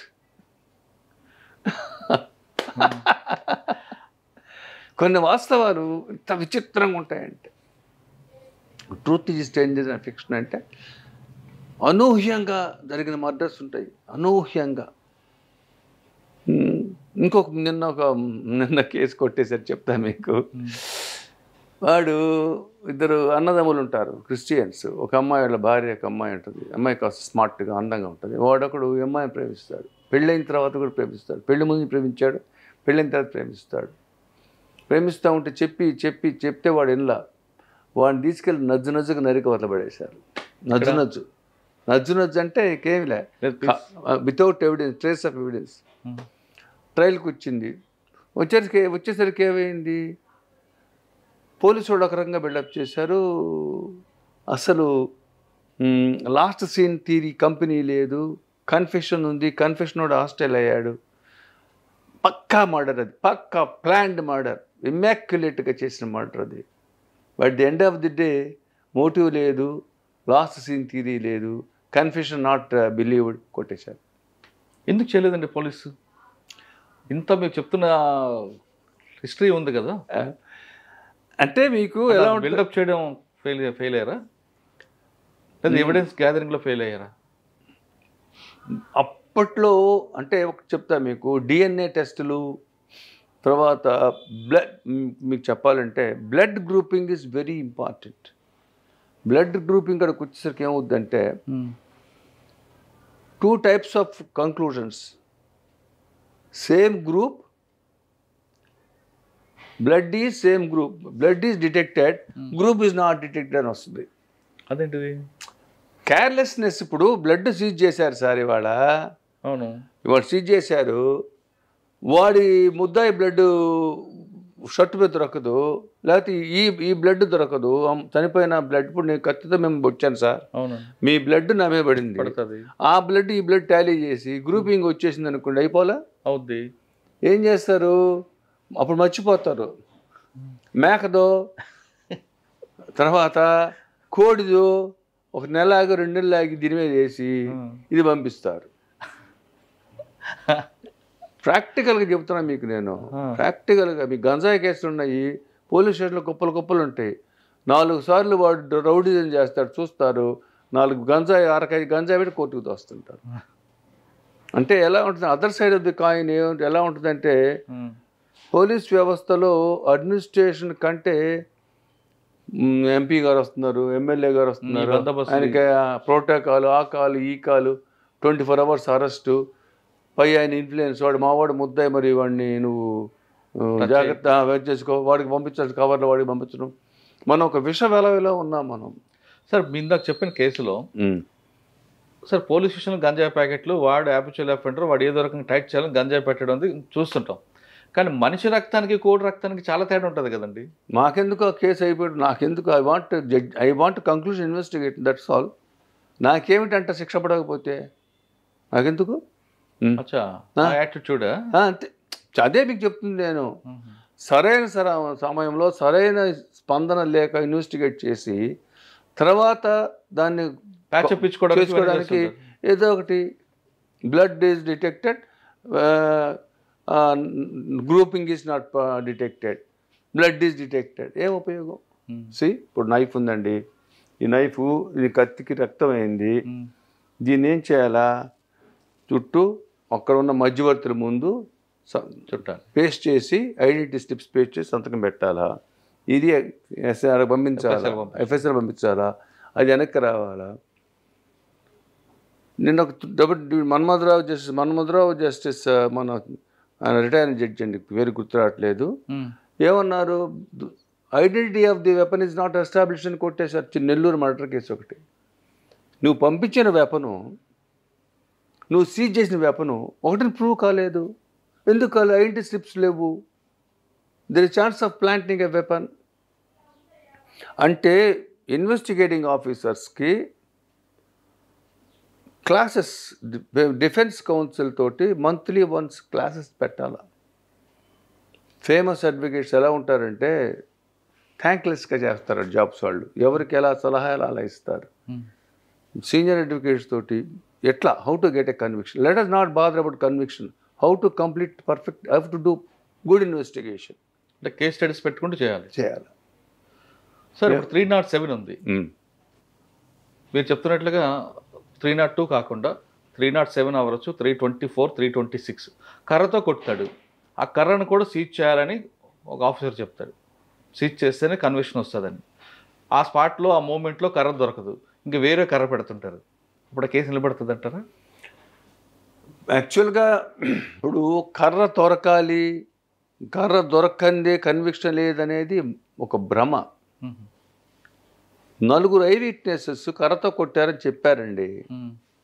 ముద్దాయి కర్ర ఇసిరేశాడు, కర్ర దొరకలేదు, కర్ర దొరకపోతే శిక్ష అయ్యకూడదు. ఎవరు చెప్పారన్నమాట? కొంతమంది ఆఫీసర్లు ఏమంటారంటే ఖచ్చితంగా కర్రను సీజ్ చేయండి, ఆ కర్ర కానీ లేదా ఒక కత్తి కానీ అటు పోతూ పోతూ ముద్దాయి చెరువులో పడేస్తాడు. ఆ ప్రాపర్టీ రికవర్ అయితేనే మనకి కన్విక్షన్ వస్తుంది. కాబట్టి ఆ చెరువులో నీళ్ళు కూడా తోడించే వాళ్ళు కొంతమంది ఉన్నారు. ఇప్పుడు మీ కార్పస్ డెలెక్టై అని మీరు వినుంటారు. కార్పస్ డెలెక్టై శవం ఉండదు, మర్డర్ కేసు ఛార్జరు, శిక్షలు పడ్డాయి కూడా ఉన్నాయి. మీరు అతను వెళ్ళాడితో పాటు లాస్ట్లో పలానా చోట నుంచి అతను కనపట్టలేదు, కన్విక్షన్ ఇచ్చిన కేసులు ఉన్నాయి. ఇప్పుడు నైఫ్ సీజ్ చేయదగ్గ పరిస్థితుల్లో సీజ్ చేయాల్సిందే. సీజ్ చేయకపోవటం అనేది ఫ్యాటల్ అవ్వచ్చు. But at the end of the day మీరు మిగతా సాక్ష్యాలు, మంచి సాక్ష్యాలు పెట్టారనుకోండి, ఎందుకు రాదు conviction? It is not mandatory that you should do immaculate investigation. కానీ మీలాంటి డిఫెన్స్ వాళ్ళు అడుగుతారు కదా, క్లయింట్ నాకు ఆ కర్ర లేదు కాబట్టి, కత్తి లేదు కాబట్టి, లేదా బాడీకి హెడ్ లేదు కాబట్టి ఈ కేసులో కొట్టేయండి, ఇది బాడీ. ఏం సార్ అది? ఇప్పుడు పలానా ఎల్ఐ చనిపోయాడు, ఎల్ఐఏ బ్లడ్ తీసుకోండి, ఎల్ఐఏ కూతురు బ్లడ్ తీసుకోండి, డిఎన్ఏ టాలీ అవుద్ది కదా, తల ఎందుకండి? కానీ గతంలో గుంటూరు జిల్లాలో పల్నాడులో కొన్ని కేసులు. అవును, పల్నాడు జిల్లా మొత్తం కూడా ఎంఓ ఏంటంటే తల లేకుండా చంపేస్తారు. సిరీస్ కూడా వచ్చింది, నేను చదివాను. ఎందుకంటే ఐడెంటిటీ ఎస్టాబ్లిష్ కాదని. అట్లాంటి కేసులో కూడా ఏం చేసేవాళ్ళు అంటే పచ్చబొట్టు ఒకటి వేయించేది. అవును, పృథ్వీనారాయణ కేసు నేను చేశాను. పృథ్వీనారాయణ ఇక్కడ డిఎస్పీగా ఉన్నప్పుడు చిన్నగద్దాన ఊర్లో ఫైరింగ్ ఓపెన్ చేశారు, 2 చనిపోయారు. అవును, మెజిస్టేరియల్ ఎంక్వైరీ ఒంగోలులో జరిగింది. నేను దాంట్లో డిఫెన్స్ చేసి కొట్టే ఇచ్చాను. ఎంక్వైరీ నాట్ గిల్టీ అని చేయించాం. ఓకే, పోలీసులు చేసిన కొన్ని పనుల్లో మీరు వాళ్ళని కాపాడిన కేసులు ఉన్నాయి, ఒకసారి చెప్పండి. పృథ్వీనారాయణ గారితో పాటు ఆల్మోస్ట్ ఆల్ ఒంగోలులో ఒక 50 పోలీస్ కేసులు ఉన్నాయనుకోండి, 30 నేనే చేసి ఉంటాను. బాగా గుర్తుపెట్టిన కేసు చెప్పండి. అంటే వాళ్ళకి జైలుకి పోకుండా కాపాడారట కదా. మర్డర్ కేసులో కాపాడారు. ఒక ఒక క్రిమినల్ని చంపేశారు చీరాల్లో. శ్రీధర్ రెడ్డి అని ఇప్పుడు రిటైర్ అయిపోయి డిఎస్పీ రిటైర్ అయిపోయి ఉన్నాడు. శ్రీధర్ రెడ్డి చాలామంది కాపాడారు. అంటే ఏమవుతుందంటే దాంట్లో ప్రాథమికంగా పోలీసుల మీద కేసులు ఎందుకు కొట్టేయబడతాయంటే లైన్ ఆఫ్ ఇన్వెస్టిగేషనే కొద్దిగా షాబీగా ఉంటుంది. అంటే వాంటెడ్లీ అది యూ కెన్ ఇన్ఫర్ ఇట్. షాబీగా ఉంటుంది. తర్వాత విట్నెస్లు అందరూ వీళ్ళకి అనుకున్న విట్నెస్లే ఉంటారు. కంప్లైంట్ వీళ్ళే ఉంటాడు. ఆ చివరికి వచ్చేసరికి ట్రయల్ 10 ఏళ్ళ తర్వాత వస్తుంది ట్రయల్. ఎందుకంటే వీళ్ళు అక్కడ స్టే అని ఇక్కడ స్టే అని 197 శాంక్షన్ లేదని అదని ఇదని ట్రయల్కి వచ్చేటప్పటికి ఒక 6 విట్నెస్ చచ్చిపోయి ఉంటారు.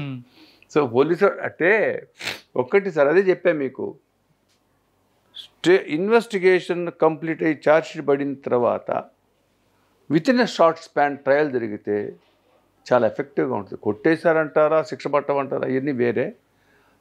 Delay in conducting trial is always causing great injustice to the criminal system, justice system. Trials ఎర్లీగా బిగిన్ అయితే ఇప్పుడు కంటెస్ట్ అయితేనే ఒక లాయర్కి రెప్యుటేషన్ వస్తుంది, మజా ఉంటుంది, ఇండస్ట్రీ ఉంటుంది. అందరు హాస్టైలు మన జూనియర్ పంపించిపోయి చేసిరారంటాం మేము. కరెక్టే. అది ఆడుకుందంటే మీకు కూడా వెళ్ళాలి, బ్రెయిన్ యూజ్ చేయాలి. నాట్ ఓన్లీ దాట్, ఇప్పుడు ప్రాసిక్యూషన్ వ్యవస్థ లేకపోతే డిఫెన్స్ వ్యవస్థ లేదు, డిఫెన్స్ వ్యవస్థ లేకపోతే ప్రాసిక్యూషన్ వ్యవస్థ లేదు. ఈ రెండు వ్యవస్థ లేకపోతే న్యాయ వ్యవస్థ ఉండదు. సో ఈ క్వెస్ట్ ఫర్ జస్టిస్ అంటుంది, రిక్వెస్ట్ ఫర్ జస్టిస్. మన ప్రయాణం న్యాయాన్ని ధర్మాన్ని వెతుక్కుంటూ వెళ్తున్నాం మనం. దీంట్లో 3 కోణాలు, న్యాయమూర్తి, ప్రాసిక్యూటరు, డిఫెన్స్. సో చప్పగా ఎప్పుడు ఉంటుంది, హాస్టల్ అయితే చప్పగా ఉంటుంది. మంచి విట్నెస్ కంటెస్ట్ ఉండాలి, న్యాయమూర్తికి కూడా మంచి మెదడుకు మేత ఉండాలి, మంచి హానెస్ట్ డిఫెన్స్ కౌన్సిల్. హానెస్ట్ అంటే ఎలా ఉంటుందంటే బాగా రికార్డ్ చదవటం, కంప్లీట్గా నేరస్థలం వెళ్ళటం, స్పాట్ చూసి రావటం, అక్కడ నేరం జరిగిన ప్లేసు, ముద్దాయిలు ఎటు నుంచి వచ్చారని రాశారు సీడీలో, పోలీసు వాళ్ళు ఎన్నింటికి వచ్చారని ఉంది, అక్కడ ఈవినింగ్ లైట్ ట్యూబ్ లైట్లు ఉన్నాయనేది ఊడిన బొమ్మలు వేసారా, అది కూడా కొడుతుంది కదండి. ఎందుకు ఉండదు? ఇప్పుడు ఈస్ట్లో ట్యూబ్ లైట్, వెస్ట్లో ఇంకొక లైట్ ఉందంటారు, సీన్ ఆఫ్ ఎఫ్స్ రాస్తారు. కానీ మీరు వెళ్ళేసరికి ఉండదు, అక్కడ స్తంభాలే ఉండవు. అలా ఒక డిఫెన్స్ కౌన్సిల్ రికార్డు క్షుణ్ణంగా చదివి నేరస్థలం చూసి ప్రాబబిలిటీస్ మనం how to improbabilize the prosecution case, how to project this witness, the interested witness, how to prove that he is a planted witness, how to prove that he is a partisan witness, how to prove that he is improbable. Defence లాయర్కి ఒక అనితర బాధ్యత ఉన్నది. ఏదో వచ్చాడు, fee పెట్టాము, రే సాక్షులతో మాట్లాడుకోరా, ఇది కాదు. ఎట్లా ఎఫ్ఐఆర్ ఎట్లా వచ్చింది, కోర్టుకి ఎన్నింటికి వచ్చింది, ఎన్నింటికి రిజిస్టర్ చేశారు, మెజిస్ట్రేట్ ఇప్పుడు ఎండార్స్ చేశాడు, ఈ డిలే మనం ఉపయోగించవచ్చా లేదా, ప్రాపర్టీ ఫారంలో లేకపోతే మహజర్లో తర్వాత ఫిలప్ చేశారు డేట్లు, ఇంకులు మారుతుంటాయి, ఒకసారి 6:30 PM అని తర్వాత వేస్తాడు, ముందు రాసేసుకుంటారు. ఇవన్నీ కూడా డిఫెన్స్ లాయర్ క్షుణ్ణంగా రికార్డ్ చదివితేనే అందులో మజా ఉంటుంది. మజాయే కాకుండా మన వృత్తికి మనం ధర్మం చేసినట్టు. ఓకే సార్, మీ సర్వీస్లో చాలా కేసులు చెప్తున్నారు, ఇంకా మీరు బాగా ఎఫర్ట్ పెట్టిన తర్వాత కూడా కన్విక్షన్ వచ్చిన కేసు ఉందా? ఎందుకుండవండి, బ్రహ్మాండంగా ఉంటుంది. నేను ఈ మధ్య ఒక కేసు చేశాను, డౌరీ డెత్ కేసు. ఆ కేసులో 304B 498A. ఆ కేసులో సో హ్యాపెండ్ అమ్మాయి బర్త్డేను ఆయన మీద ఉంటుంది కదా, చెప్తా మీకు, I will come to that point. చనిపోయిన అమ్మాయికి ఒక ఆడపిల్ల ఉంటుంది, కొద్దిగా నల్లగా ఉందని, పిల్ల నచ్చట్లేదని, ఏదో వాళ్ళు అమ్మాయిని తిడుతున్నట్టుగా కేసు బిగిన్ అవుతుంది. ఆ అమ్మాయి తల్లిదండ్రులు ఆ ఊర్లో ఉండరు, ఐ విట్నెస్ లేరు. అమ్మాయి ఆ హాస్పిటల్లో చేరుతుంది. అక్కడ తగాదా పడుద్ది వాళ్ళకి. నేను తీసుకెళ్ళనంటాడు కాపురానికి. తీసుకొచ్చుకుంటాడు. ఆ ఊర్లో ఉంటాడు. బాగానే ఉంటారు. ఆ రోజు అబ్బాయి ఇంట్లో ఉండి బయటికి వెళ్తారు. వాళ్ళ అమ్మ నాన్న ఎక్కడ బజార్కి వెళ్తారు. వాళ్ళ అమ్మ ఉంటుంది. ఈ అమ్మాయి బిడ్డకి అన్నం పెడతా ఉంటుంది. ఈవినింగ్ 5:30 అట్లా అన్నం పెడతా ఉంటుంది. పక్కింటి ఆమె కూడా అమ్మాయితో కూర్చొని ఉంటుంది. తర్వాత అమ్మాయి పరిగెత్తుకుంటా వెళ్ళి అక్కడ మెట్టు లేని బావి ఉంటుంది. మెట్టు లేని బావి అంటే పేరపెట్ట వాళ్ళు ఉండదు. దాంట్లో దూకుతూ చనిపోద్ది. నా డిఫెన్స్ ఏంటంటే నేను డెవలప్ చేసింది తగాదాలు లేవు. కాళ్ళు ఏదో చిన్న చిన్న తగాదాలు ఉన్న నేరాన్ని అట్రాక్ట్ చేసిన తగాదా కాదు. ఆఫ్ ఆల్ అమ్మాయి మేకని ఎంబడబడుతూ మేకటి పోయింది ఇంట్లో మేక.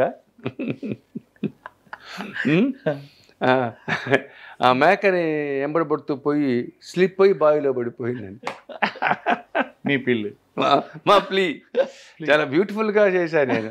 ఎందుకంటే విట్నెస్ మా వాళ్ళే కాబట్టి, అబ్బాయి బంధువులు కాబట్టి వాళ్ళు కూడా ఆ అబ్బాయికి అనుకూలంగానే చెప్పారు. అమ్మాయి బిడ్డను మాకు ఇచ్చింది. అమ్మాయి పిన్ని వెళ్ళి మేకను తెచ్చుకోవాలని పరిగెత్తుకుంటూ వెళ్ళింది.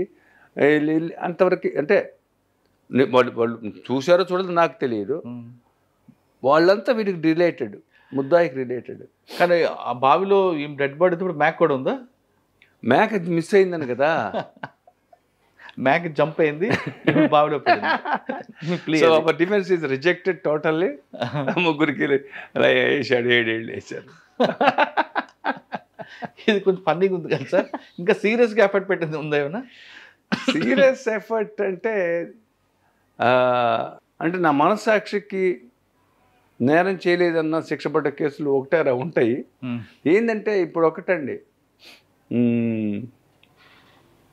నేను చెప్తున్నా మీకు, న్యాయమూర్తి కోణం మనకు తెలియదు. అవును, మన కోణము పీపీ కోణము న్యాయమూర్తి కోణము అలా ఉంటుంది. మాకు కొంతమంది న్యాయమూర్తులు ఉంటారు.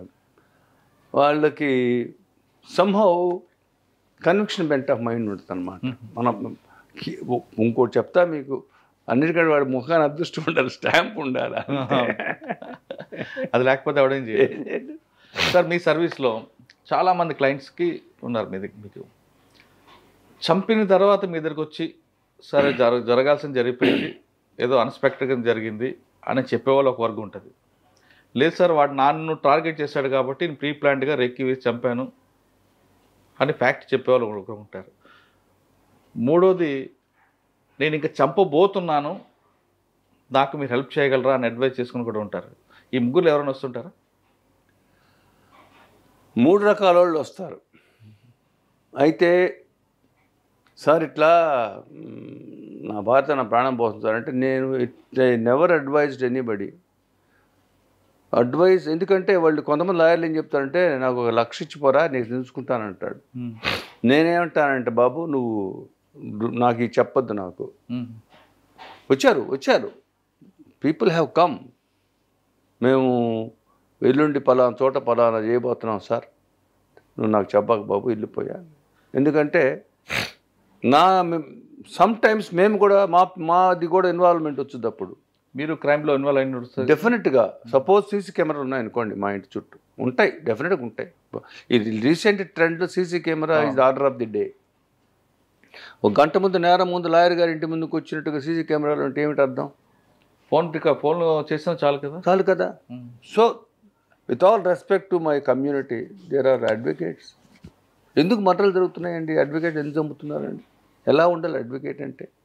మనం తామరాకు మీద నీటి బుట్లాగా ఉండాలి లీగల్ ప్రొఫెషన్ అంటే. We cannot share the passion and worry of accused. Right, మనకెందుకు సార్? నేను చెప్పిన 3 రీజన్లో ఒక్కొక్క రీజన్ చెప్పండి, ఎవరు వచ్చారు? పేరు రివీల్ చేయకుండా చెప్పండి. ఫస్ట్, అన్ఎక్స్పెక్టెడ్గా ఏదో చిన్న విషయంలో గొడవ జరిగింది, నేను మర్డర్ చేశాను, నన్ను ఏదో రకంగా బయటపడింది అనే ఒక రీజన్ ఉంటుంది. ఆ రీజన్లో ఎవరైనా వచ్చారు మీ దగ్గర? డెఫినెట్గా ఎక్కువ ఆశాతమేనా? నేను రాగానే ఫస్ట్ నాకు ముందు నా సాటిస్ఫాక్షన్ కోసం ఎలా జరిగిందో చెప్పు. నువ్వు ఎలా చెప్పకపోతే నేను డిఫెన్స్ బిల్డప్ చేయలేను. కొంతమందిది హానెస్ట్గా ఉంటుంది, కొంతమందిది వీడు ఇంటరా ఈ కేసు చేయకూడదురా పెదవ, వీడు ఇంత దుర్మార్గంగా చంపాడే అని అనిపిస్తుంది. వాడు చెప్తాడు, ఇద్దరం తాగున్నాం సార్, వాడు ముందెళ్ళి వచ్చాడు ఆ అమ్మాయి దగ్గరికి, మళ్ళీ నన్ను పోతాడు, నన్ను అడ్డం అంటే ఎట్టంటారంటే రిఫ్రాఫ్ ఉంటారు కదా, ఫుల్గా తాగి ఉంటారు, ఎవరో ఒక అమ్మాయిని తెచ్చుకుంటారు, అక్కడక్కడ డెవలప్ అవుద్ది తాగాలి. అక్కడక్కడ డ్రింక్ చేయటం వల్ల ఆ మత్తులో వాడు ఫస్ట్ అమ్మాయి ఇక్కడికి వెళ్ళొస్తాడు, మళ్ళీ నేను వెళ్తాను సార్ అంట, వెళ్తాను బాబాయ్ అంటాడు, నువ్వేంద్ర వెళ్ళేదని ఇద్దరు కొట్టుకుని వీడిని కొడతాడు. దట్ ఈస్ పవర్ ఆఫ్ మూమెంట్లు జరిగినాయి. కొన్ని ప్లాన్డ్గా మ్యాథమెటికల్గా కుటుంబ తగాదాల నేపథ్యంలో వీళ్ళ కుటుంబం చంపుకుంటారు, కేసు కొట్టేసుడుతో కేసు, కోర్టు ఒక 2 ఏళ్ళు గ్యాప్ ఇచ్చి వాడు నలుగురిని చంపుతారు. ఆ తరహా కూడా వస్తుంటారు మీ దగ్గర? సలహా కాదు, సలహా కాదు, ఆ తరహా నేరం చేసిన ఎందుకు రారండి? 44 సంవత్సరాల జీవితంలో నా లీగల్ ప్రొఫెషన్లో ఎన్ని దారుణమైన కేసులు వచ్చి ఉంటాయి అంటారు. ఇక్కడ బాగా గుర్తుండిపోయిన కేసు చెప్పండి. మరి ఇంత చిన్న కారణానికి ఇంత పెద్ద హత్య జరిగింది అనేది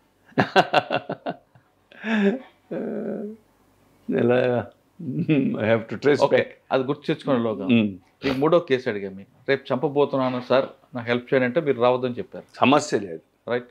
ఇటువంటి నేరాలు చేసి మీ దగ్గరికి వచ్చిన తర్వాత సాధారణంగా ఒక సామెత ఉంటుందండి, డాక్టర్ దగ్గర అడ్వకేట్ దగ్గర నిజం చెప్పాలి, డాక్టర్ దగ్గర నిజం చెప్పితే పైకి పోతాం, లాయర్ దగ్గర నిజం చెప్పితే జైలుకి వెళ్తాం అని. మీకు ఆ క్లయింట్ చెప్పేటప్పుడు అందులో ఫ్యాక్ట్స్ తెలిసిపోతుంటాయా, నిజం చెప్తున్నాడా అబద్ధం చెప్తున్నాడని? ఖచ్చితంగా వాడు కళ్ళు చూస్తే నేను చెప్పేస్తాడు, వీడు నిజం చెబుతున్నా అబద్ధం చెబుతున్నాడు. వాడు చెప్తున్నాడు అనుకోండి, నాకు వాడి కళ్ళల్లో వాడు గిల్టీ ఫేస్ నాకు అర్థమైపోతుంది. ఎందుకంటే హానెస్టీగా వాడు చెప్తుంటే దాంట్లో ఒరబడి వేరే ఉంటుంది, బిల్డప్ చేసి చెప్పేది వేరేగా ఉంటుంది. బిల్డప్ చేసి చెప్పేవాడు కూడా ఎదురవుతున్నప్పుడు మీకు ఏమనిపిస్తుందండి? ఏమనిపిస్తుంది? వీడు జైలుకి వెళ్తాడు అనిపిస్తుంది ఖాయంగా. వాడికి అప్పుడే చెప్పేస్తారని పోతారా? చెప్తాను ఇంకోటి, అది కరెక్ట్గా మీకు అడిగారు. లాయర్ ప్రొఫెషన్లో ఎథిక్స్ ఇస్ వెరీ ఇంపార్టెంట్. నీకెందుకు నేను కొట్టేయిస్తా అనేది ఏ లాయర్ జీవితంలో చెప్పకూడదు. ఎందుకంటే లాయర్ కాదు అంటే ఏమవుతుందంటే వీడు దాన్ని ఆసరాగా తీసుకొని చాలా క్యాజువల్గా ఉంటాడు లైఫ్లో. ప్లస్ ఏంటంటే మరొక అవకాశం కూడా ఉపయోగించుకుంటాడు. లాయర్ ఏం చెప్పాలంటే, బాబు నీ కేసు ఫ్యాక్ట్స్ చదివాను, పర్వాలేదు, కష్టపడితే బయటకు వస్తావు, నీ కేసు ఫ్యాక్ట్స్ చదివాను, వెరీ టైట్ కేస్, నీ కేసు ఫ్యాక్ట్స్ చదివాను, అరే నా వల్ల కదరా నేను చేస్తా, ఇలా చెప్పాల. An assurance by an advocate is the last thing to be done by him. You should not give assurance. ముద్దాయితో కూర్చోవటం, ముద్దాయితో క్లోజ్గా ఉండటం, ముద్దాయితో సరదాగా ఉండటం అంటే నేను చెప్పకూడదు. కొన్ని సరదాలనే వారితో క్లోజ్గా ఉండటం, వాడి ముద్దాయితో పాటు షాప్స్కి వెళ్ళటం, డ్రింక్ షేర్ చేయటం మోస్ట్ అన్వారంటెడ్. యంగర్ జనరేషన్కి వచ్చిన ప్రాబ్లం అది. ఇప్పుడు అది మీకు సందర్భం వచ్చినప్పుడు చెప్తాను. ఓకే. సో మీకు తీసుకున్న కేసుల్లో ఇంకా సంచలన కేసు చెప్పండి. చాలా ఉన్నాయి మీకు 44 సంవత్సరాల్లో. అంటే అందులో పొలిటికల్ మోటివేట్ కూడా ఉంటాయి. ప్రకాశం జిల్లా అనగానే రాజకీయ నాయకుల కనుసన్నలో జరిగే హత్యలు ఉన్నాయి. పేర్లు చెప్పట్లేదు, మీరు పేరు కూడా మీరు చెప్పకుండా పవర్ఫుల్. సంతమాగులూరు అనే ప్రాంతంలో 6 మర్డర్స్ ఒకేసారి జరిగింది, సిరీస్ ఆఫ్ మర్డర్స్. ఆ కేసు చేశాను నేను. చంపుకుంటూ పోతారు ఇంటి చుట్టూ, 6గురిని చంపుతారు ఒకే రోజు with in span of 1 hour. Blood shed, ఊరంతా బ్లడ్ షెడ్. పొలిటికల్ మోటివే. ఇప్పుడు నేను చెప్పేది 90s, అబౌట్ 30 years బ్యాక్. చాలా నేను రామచౌదరి గారు చేశాం, నేను రామచౌదరి గారు సీనియర్స్ మొత్తం చేశాం. అందరూ అంతా వీడియోలేదు, అన్న లైఫ్ పడింది అందరికీ. అవునా? అంటే దాంట్లో తమాషా ఏంటంటే ఛార్జెస్ ఫ్రేమ్ చేశారు కదా, 2 మర్డర్ ప్రూవ్ కాలేదు, సిరీస్ ఆఫ్ మర్డర్స్ అలా చంపుకుంటూ వెళ్తారు. 2 మాత్రం కొట్టేశారు, 2 ఛార్జెస్, 4 ఛార్జెస్ ఎక్స్ట్రా వేశారు. అది ఎంత దారుణంగా ఉంటుందంటే, నేను ఆ రామచౌదరి గారు సీనా చూడడానికి పోతే we have to run away. We are almost chased by the other side. మేము ఒక బంగ్లాకి వెళ్ళాం, కూర్చున్నాము, వాళ్ళు కర్రలు తీసుకుని వచ్చేసారు. ఎవరు? Prosecution party. మేము నీట్గా వచ్చేసాం. అంటే గ్రామ తగాదాలు ఎట్టుంటాయి, గ్రామ కక్షలు ఎట్టుంటాయంటే, గ్రామ కక్షలు 2 రకాలు. ఒకటి కుటుంబ కక్షలు, ఒకటి స్త్రీ కక్షలు, ఒకటి ఆస్తి కక్షలు. ఆల్మోస్ట్ గ్రామాలు ఇవే ఉంటాయి. ఆధిపత్య పోరు ఉండదా? అదే కుటుంబ కక్షలు అంటే కదా. అందువల్ల గ్రామాల్లో ప్రాబ్లం ఏంటంటే అట్ట చెప్తారు, సాక్షి ఇమ్మాక్యులేట్గా చెబుతాడు, ఎవడు హాస్టైల్ గాడు పర్ఫెక్ట్గా చెబుతాడు, నేరం చూశాడు కాబట్టి ఉన్నదోడు చెప్తాడు. It's very tough to wriggle out అట్లాంటి కేసుల్లో. అట్లాంటి గ్రామ కక్షల కేసులు ఇవన్నీ ఎలా ఉంటాయంటే, మాకు నిద్ర లేని రాత్రులు ఎన్నో గడుపుంటాం మేము పైకి. After all we are human beings. రేపు ట్రయల్ ఉంది, రేపు 4 ఐ విట్నెస్లు వస్తున్నారు. ఐ విట్నెస్లో 2 ఇంజ్యూర్డు, 2 ఎవరు wife of the deceased, brother of the deceased, report ఇచ్చిన అతనేను వస్తున్నారు. రేపు కోర్టుకు వస్తారు, 4 వస్తారు. ఎట్లా చేయాలా అంటే ట్రూ కేసు, నేను నా అనుభవంలో చెప్తున్నాను, ట్రూ కేసు కనుక, ట్రూ ఎవిడెన్స్ కనుక ఇస్తే అట్లీస్ట్ 60% కన్విక్షన్స్ వస్తాయి. Shabby investigation, lethargic investigation, casual investigation, ఇవన్నీ కూడా ముద్దాయిలకి బెనిఫిట్గా మారుతున్నాయి. డిసీజ్డ్ పార్టీకి నష్టం జరుగుతున్నాయి. సార్, ప్రకాశం జిల్లాలో కేసులు జరిగితే డిఫెన్స్ సర్టిఫికేట్తో పాటు పబ్లిక్ ప్రాసిక్యూటర్లకి అవతల ఉన్న పొలిటీషియన్స్ బెదిరింపులు అన్నది వాస్తవం అంటారా? అటువంటి ఆ తరహా బెదిరింపులు ఎప్పుడైనా మీరు ఎదుర్కొన్నారు? అంటే ఒక్క కేసులో మాత్రం అది పొలిటికల్గా ఒంగోలు టౌన్కి వచ్చేసరికి మీకు ఇక్కడ కొంత ఆనెస్టీ ఉంది. పొలిటికల్గా మమ్మల్ని నన్ను ఎవరు చేయలేదు, చేయరు కూడా. ఎందుకంటే it depends upon my character. Right, me character మీకన్నా ముందు ఉంది కాబట్టి అది మీ ఒక్కరిదే కదా, మీ పేరెంట్స్ ఉంది కాబట్టి. అంటే ఒక మీ ఫాదర్, అదొక brand, this is a brand. అందువల్ల ప్లస్ అక్కడే చిన్న అడ్వాంటేజ్, నేను అట్లాంటప్పుడు ఈల్డ్ కావచ్చు, నన్ను ఎవరు పట్టుకోరుగా, ఈల్డ్ కావచ్చు. కాబట్టి నేను ఈ వృత్తిలో మీకు ఏం చెప్పాలంటే, ఒక న్యాయవాదికి bribing either through a women or money or politics, ఇవన్నీ ఛాన్సెస్ ఉంటాయి. అది నాలో ఉన్న వీక్నెస్కే బానిస అవుతాను. కానీ నేను లేనప్పుడు నన్ను ఎవరు పట్టుకోలేరు. సో నా ఒక్కసారి మాత్రం, ఒక్క కేసులో మాత్రం నేను చాలా వర్రీడ్గా ఒంగోలు నుంచి వెళ్ళిపోయాను ఒక 4 రోజులు. ఎందుకంటే ఒంగోలు వదిలి వెళ్ళిపోయాను నేను. I have to save my self.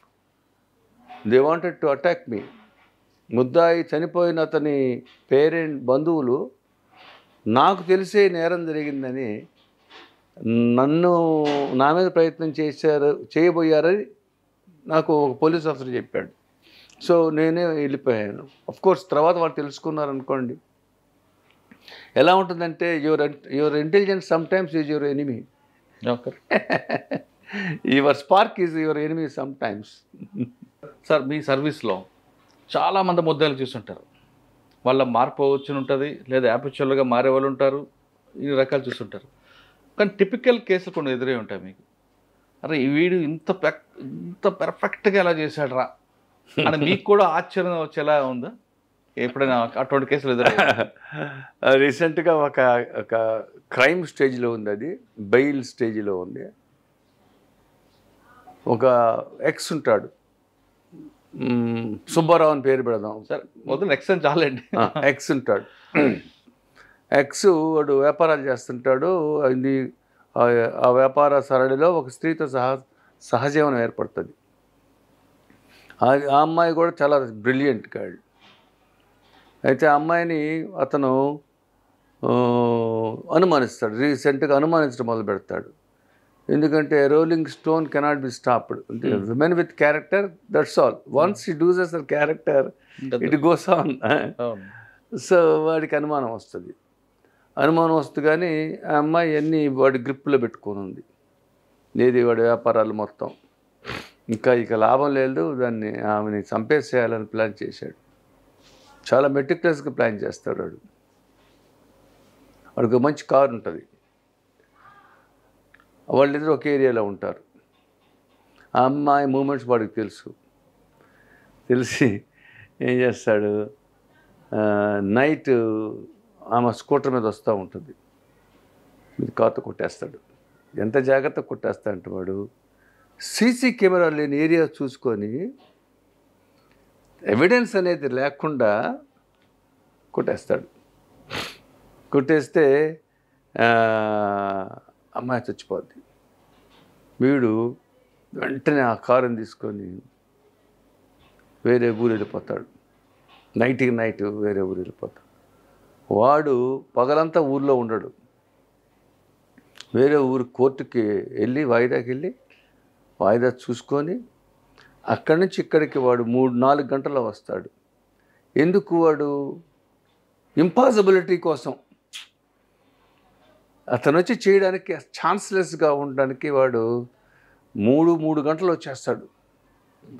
ఆ ప్లేస్ ఇక్కడ నుంచి 6 hours జర్నీ పడుతుంది మామూలు నార్మల్ డ్రైవర్కి. వాడు కరెక్ట్గా 3 hours వచ్చేస్తాడు. వచ్చేసి గుద్దేస్తాడు. గుద్దేసి కారు తీసుకొని నైట్కి ఇంకో స్టేట్కి వెళ్ళిపోతాడు.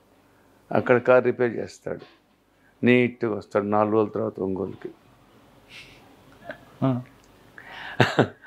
తర్వాత ఏమవుతుంది, యాక్సిడెంట్ 304 గానే రిజిస్టర్ అయింది కేసు. కదలటలా ముందుకు ఇన్వెస్టిగేషన్. ఎందుకనో పోలీస్ ఆఫీసర్కి అనుమానం వచ్చి అసలు వీడు ఊర్లో ఉన్నాడా లేదని ట్రేస్ చేస్తాడు. వీడు 3 రోజులు ఉండడు ఊర్లో. సో చిన్నగా చూస్తే వీడి కారు ఉండదు, ఒంగోలులో వాడి ఇంటికి ఉండాల్సిన కారు ఉండదు, వీడు లేడు. చిన్నగా ఎంక్వైరీ చేసి ఆ కారు యాక్సిడెంట్ జరిగిందని, ఆ కారు రిపేర్కి తీసుకెళ్ళాడని తెలుస్తుంది. తర్వాత ట్రేస్ చేసుకొని ఆ కారుని తీసుకొచ్చి, ఇప్పటికీ కూడా ఆ కారు యాక్సిడెంట్ కార్ లాగా ఉండదు, రిపేర్ చేయించిన కార్ లాగా ఉంటుంది. అక్కడ వర్క్ ఆర్డర్ ఏం చేస్తాడు, మళ్ళా మీ చేత ఇస్తాడు, వాడి పేరు ఉండదు వర్క్ ఆర్డర్లో. సో ఇమాక్యులేట్ ముద్ద ఇమాక్యులేట్గా చేశాడంటే ఇదే మీకు. ఇప్పుడు ఆ కేసు ఏమవుతుందండి? ట్రైల్లో ఉందా? ఇంకా ట్రైల్కి రాలే. అంటే దేర్ ఆర్ సర్టన్ లింక్స్, అది కట్ చేయగలిగితే బయటకు వస్తాడు. ఇప్పుడు ఆ డిఫెన్స్ మీరు సర్టన్ లింక్స్ అక్కడ, అవి లింక్స్ నేను కట్ చేయగలిగితే బయటకు వస్తాడు, లేదంటే లోనకు పోతాడు. అంటే అది ఎలా ఉంటుందంటే సార్, ఒక విచిత్రమైన విషయం చెప్పాలి మీకు. అంటే మిగతా సీనియర్ అడ్వకేట్స్ సంగతి నాకు తెలియదు. మనం ప్రిపేర్ అయ్యి కోర్టుకి వెళ్ళిన దాకా మన మైండ్లో ఉండే కేసు ఒకటి ఉంటుంది, బాక్స్లో సాక్షి ఎక్కిన తర్వాత మారిపోతుంటుంది. వాడి పెర్ఫార్మెన్స్కి మనము ఫలాని అడగాలి అని వెళ్తాం, వాడు తీరా బాక్స్లోకి వచ్చి మనం అడుగుదాం అనుకున్న ప్రశ్నలకి సమాధానం వచ్చే చెప్పడు, వాడు వేరే కేసు చెప్తాడు. So we have to modulate our defence, we have to change our defence. కొంతమంది ప్లేటర్లు ఏం చేస్తారంటే, నేను రాసుకెళ్ళింది అడగాలి అంతే, వాడు ఏం చెప్పిన నాకు సంబంధం లే, నా వర్షం నాదే. That is not advocacy. బాక్స్లోకి ముద్ద సాక్షి వచ్చి చెప్పిన అక్కడ నుంచే కేసు బిగిన్ అవుతుంది. నీ బ్రెయిన్లో ఉందంతా నీ బ్రెయిన్లో ఉంచుకోవాలి. అండ్ వెరీ వెరీ ఇంపార్టెంట్లీ, ఒక డిఫెన్స్ కౌన్సిల్ ఏమి అడగకూడదో తెలుసుకోవాలి ఫస్ట్. ఇది correct. What not to ask, then what to ask. ఎందువల్లంటే అడగకూడదని అడగకుండా ఉండేదే బెటర్ అడిగిన దానికంటే. అడగాల్సిన అడగకపోతే దిగులేదు, కానీ అడగకూడదని అడగడం అనేది it leads to his conviction. చిన్న ఎగ్జాంపుల్ చెప్తా మీకు. ఈవినింగ్ 8 o'clockకి రోడ్డు మీద పోతున్నాడు, కొట్టాడు, మర్డర్ జరిగింది అని అయిపోయింది. అక్కడ లైట్ గురించి ప్రాసిక్యూషన్ ఏమి డెవలప్ చేయలేదు, ఐఓ కూడా ఏం డెవలప్ చేయలేదు, ఏమి లేదు. నేను లేచి యాంగ్జైటీలో ఎడ చూసావంటే లైట్ ఉంది అంటాడు వాడు. మీరే ఇచ్చారు light. So defence council must know what not ask than what to ask. ఏది అడగలేదు అడగాలి, అడగపోయిన నష్టం లేదు, కానీ అడగకూడదు. సార్, కొంతమంది పోలీస్ ఆఫీసర్లు కేసు బిల్డప్లో ఎక్కువ విట్నెస్లు పెట్టి మొత్తం దానివల్ల బాగా కన్విక్షన్ వస్తుందని పెట్టడం వల్ల నష్టం జరుగుతుందా, లాభం జరుగుతుందా? చాలా వరకు ఇది సిఐడి కేసులో మీరు చూస్తుంటారు. సిఐడి వేసే ఛార్జ్షీట్లో 90, 70, 80, 314, 418 ఇక్కడ కాగితం కొన్నాడు కదా, అమ్మినోడిని సాక్షి చేసుకుంటాడు, కాగితం తయారు చేసే కంపెనీని సాక్షి చేసుకుంటాడు, ఆ డ్రైవర్ని సాక్షి చేసుకుంటాడు, ఆ లారీని సాక్షి చేసుకుంటాడు. ఒక యాంగిల్కి 10 మందిని చేస్తారు. సో నేనేమంటానంటే quantity is not important, quality is important. Right. ఇప్పుడు నలుగురే సాక్షులు ఉన్న కేసులు శిక్ష పడ్డాయి ఉన్నాయి, 40 మంది ఉన్న కేసులు సాక్షులు ఉందంటే కొట్టేసినవి ఉంటాయి. మీరు what you have to project, that is important. కాకపోతే ఏంటంటే ఈ police officers lack of investigating అంటే చాలా క్లాసులు జరుగుతుంటాయి, వాళ్ళకి ఇన్వెస్టిగేషన్ మీద చెబుతుంటారు. ప్రాక్టికల్గా వచ్చేటప్పటికి వాళ్ళు ఏం చేయాలంటే ఎప్పుడైనా సరే ఎక్విటల్ జడ్జిమెంట్స్ని డిస్కస్ చేయాలా? అది సేమ్ కదా, మేము కన్వెన్షన్ చూపిస్తాం. పోలీస్ ఆఫీసర్స్ ఎక్విటల్ కేసులు చదవాలా? నేను ఎప్పుడప్పుడు మన ఒంగోలు పోలీస్ ఆఫీస్కి వెళ్తాను, నేను క్లాసెస్ చెప్తుంటాను. నేను వాళ్ళు అడుగుతుంటారు ఎట్లా ఇన్వెస్టిగేట్ చేయాలంటే కరెక్ట్గా లింక్ జరుగుతూ పోవాలి. దానికి ఏం చేయాలి? మీరు ఎక్విటల్ జడ్జిమెంట్స్ తెచ్చుకోండి కోర్టుకు వెళ్ళి. ఎందుకు కొట్టేశారు? ఆ ఫెయిల్యూర్ నుంచి సక్సెస్ తీసుకురావాలి. ఆ లూప్ హోల్ నువ్వు నెక్స్ట్ కేసులో లేదనుకో, ఒక పర్సంటేజ్ నీకు సక్సెస్కి రేటు పెరుగుతుంది. సో ఇట్ డిపెండ్స్ అపాన్ ఇప్పుడు depends upon how investigating officer reads the case. అంటే అక్కడ వాళ్ళకున్న ప్యాషన్ కూడా ఉండాలి కదండి ఆఫీసర్కి, హైవోకి. ఇప్పుడు మీరు అన్నట్లుగా బర్డెన్స్ ఎక్కువ ఉన్నాయి, ఆ బర్డెన్ వాళ్ళకు నెగ్లెక్ట్ అవ్వచ్చు. లేదు, కొంతమంది ఆఫీసర్లు అందులో ప్యాషన్గా తీసుకొని చేస్తే సక్సెస్ కూడా కనిపిస్తుంటుంది. దాని గురించి మనం ఎంత తక్కువ మాట్లాడుకుంటే అంత మంచిది. ఎందుకంటే పోలీస్ వ్యవస్థ అహర్నిశలు మనల్ని కాపాడడానికి ఉన్న వ్యవస్థ అయితే, అదే పోలీస్ వ్యవస్థ నిర్వీర్యం చేసే వ్యవస్థ కూడా తయారవుతుంది. సో ఏ యాంగిల్ని మనం కోరుకుంటామంటే కాపాడే వ్యవస్థను కోరుకుంటాం. నిర్వీర్యం చేసే వ్యవస్థ ఎందుకు చేస్తుందంటే కర్ణుడి చావుకి 100 కారణాలు అంటారు అని. There are hundreds of reasons why prosecutions are failing. Okay sir, న్యాయ వ్యవస్థ చనిపోతుంది, మరుగున పడిపోతుంది అని చాలామంది అంటుంటారు. సీనియర్లో జరుగుతుందంటారా, లేదు వస్తున్న జనరేషన్లో జరుగుతుందంటారు? రినైజెన్స్ మీరు వినుంటారు. ఏదైనా అటు లేచి పడాల్సిందే, లేవాల్సిందే. ఇప్పుడు మనం అడుక్కున్న పడుతుంది. ఎందుకు పడుతుంది అంటే విలువలతో పడిపోతున్నాయి అంటుంటారు. మీరు కొద్దిగా కీన్గా అబ్జర్వ్ చేస్తే కొద్దిగా సీనియర్ అడ్వకేట్స్ అనేవాళ్ళు వయసు రీత్యా మరుగైపోతున్నారు. యంగర్ జనరేషన్కి సీనియర్ జనరేషన్కి పెద్ద గ్యాప్ వచ్చేసింది. సో ఈ గ్యాప్లో ఏమవుతుందంటే సీనియర్స్ తప్పు ఉంది, జూనియర్స్ తప్పు ఉంది. సీనియర్స్ ఏంటంటే మీరు జూనియర్ అడ్వకేటు, బాబు ఇది రికార్డ్ తీసుకెళ్ళి ఇగో చదువుకొని చేసుకొని చెప్తున్నాను నీకు పాయింట్స్ రాసుకోరా, క్రాస్ చేయరా అని ఈయన చెప్పట్లేదు. ఆ బాబు కూడా ready, not ready, pass over 3 ఉంటాయి. సో ఆడక్కడ లిమిట్ అవుతున్నాడు. తర్వాత ఇంపార్టెంట్ ఏంటంటే నన్ను చూసి మోహన్ దాసు పెద్ద ఆయన కారు ఉంది, ఆయన బొబ్బలే ఉంటాడు, ఆయనలా ఉండంటే ఏం చేయాలి? ఈ ప్రయాణం నీకు తెలియదు, నువ్వు ప్రయాణం చూడవు, నన్నే చూస్తున్నావు. సో ఏం చేస్తున్నారంటే స్లిప్ షాట్ ఎర్నింగ్. నిన్న ఒంగోలులో మొన్న 6 కేసులు రిజిస్టర్ అయినాయి ఒక న్యాయవాది మీద. ఈ షూరిటీ సర్టిఫికేట్స్, ఫ్యాబ్రికేట్ సర్టిఫికేట్స్ కోర్టులో ప్రొడ్యూస్ చేశాడు. న్యాయవాది దొంగ షూరిటీలను పెట్టి ముద్దాన్ని రిలీజ్ చేస్తున్నాడు. ఆ షూరిటీలని వెరిఫికేషన్ పంపిస్తే ఫాల్స్ అని వచ్చినాయి. అలా ఉండొచ్చా? వాడని తీసుకుంటాడు కేసుకి రెడీమేడ్ బెయిల్ అంటారు దాన్ని. లేటెస్ట్ భాషలో రెడీమేడ్ బెయిల్. జామీందారులు వాడే, బెయిల్ వాడే, సర్టిఫికేట్ వాడే 50,000, 50,000 రెడీమేడ్ బెయిల్.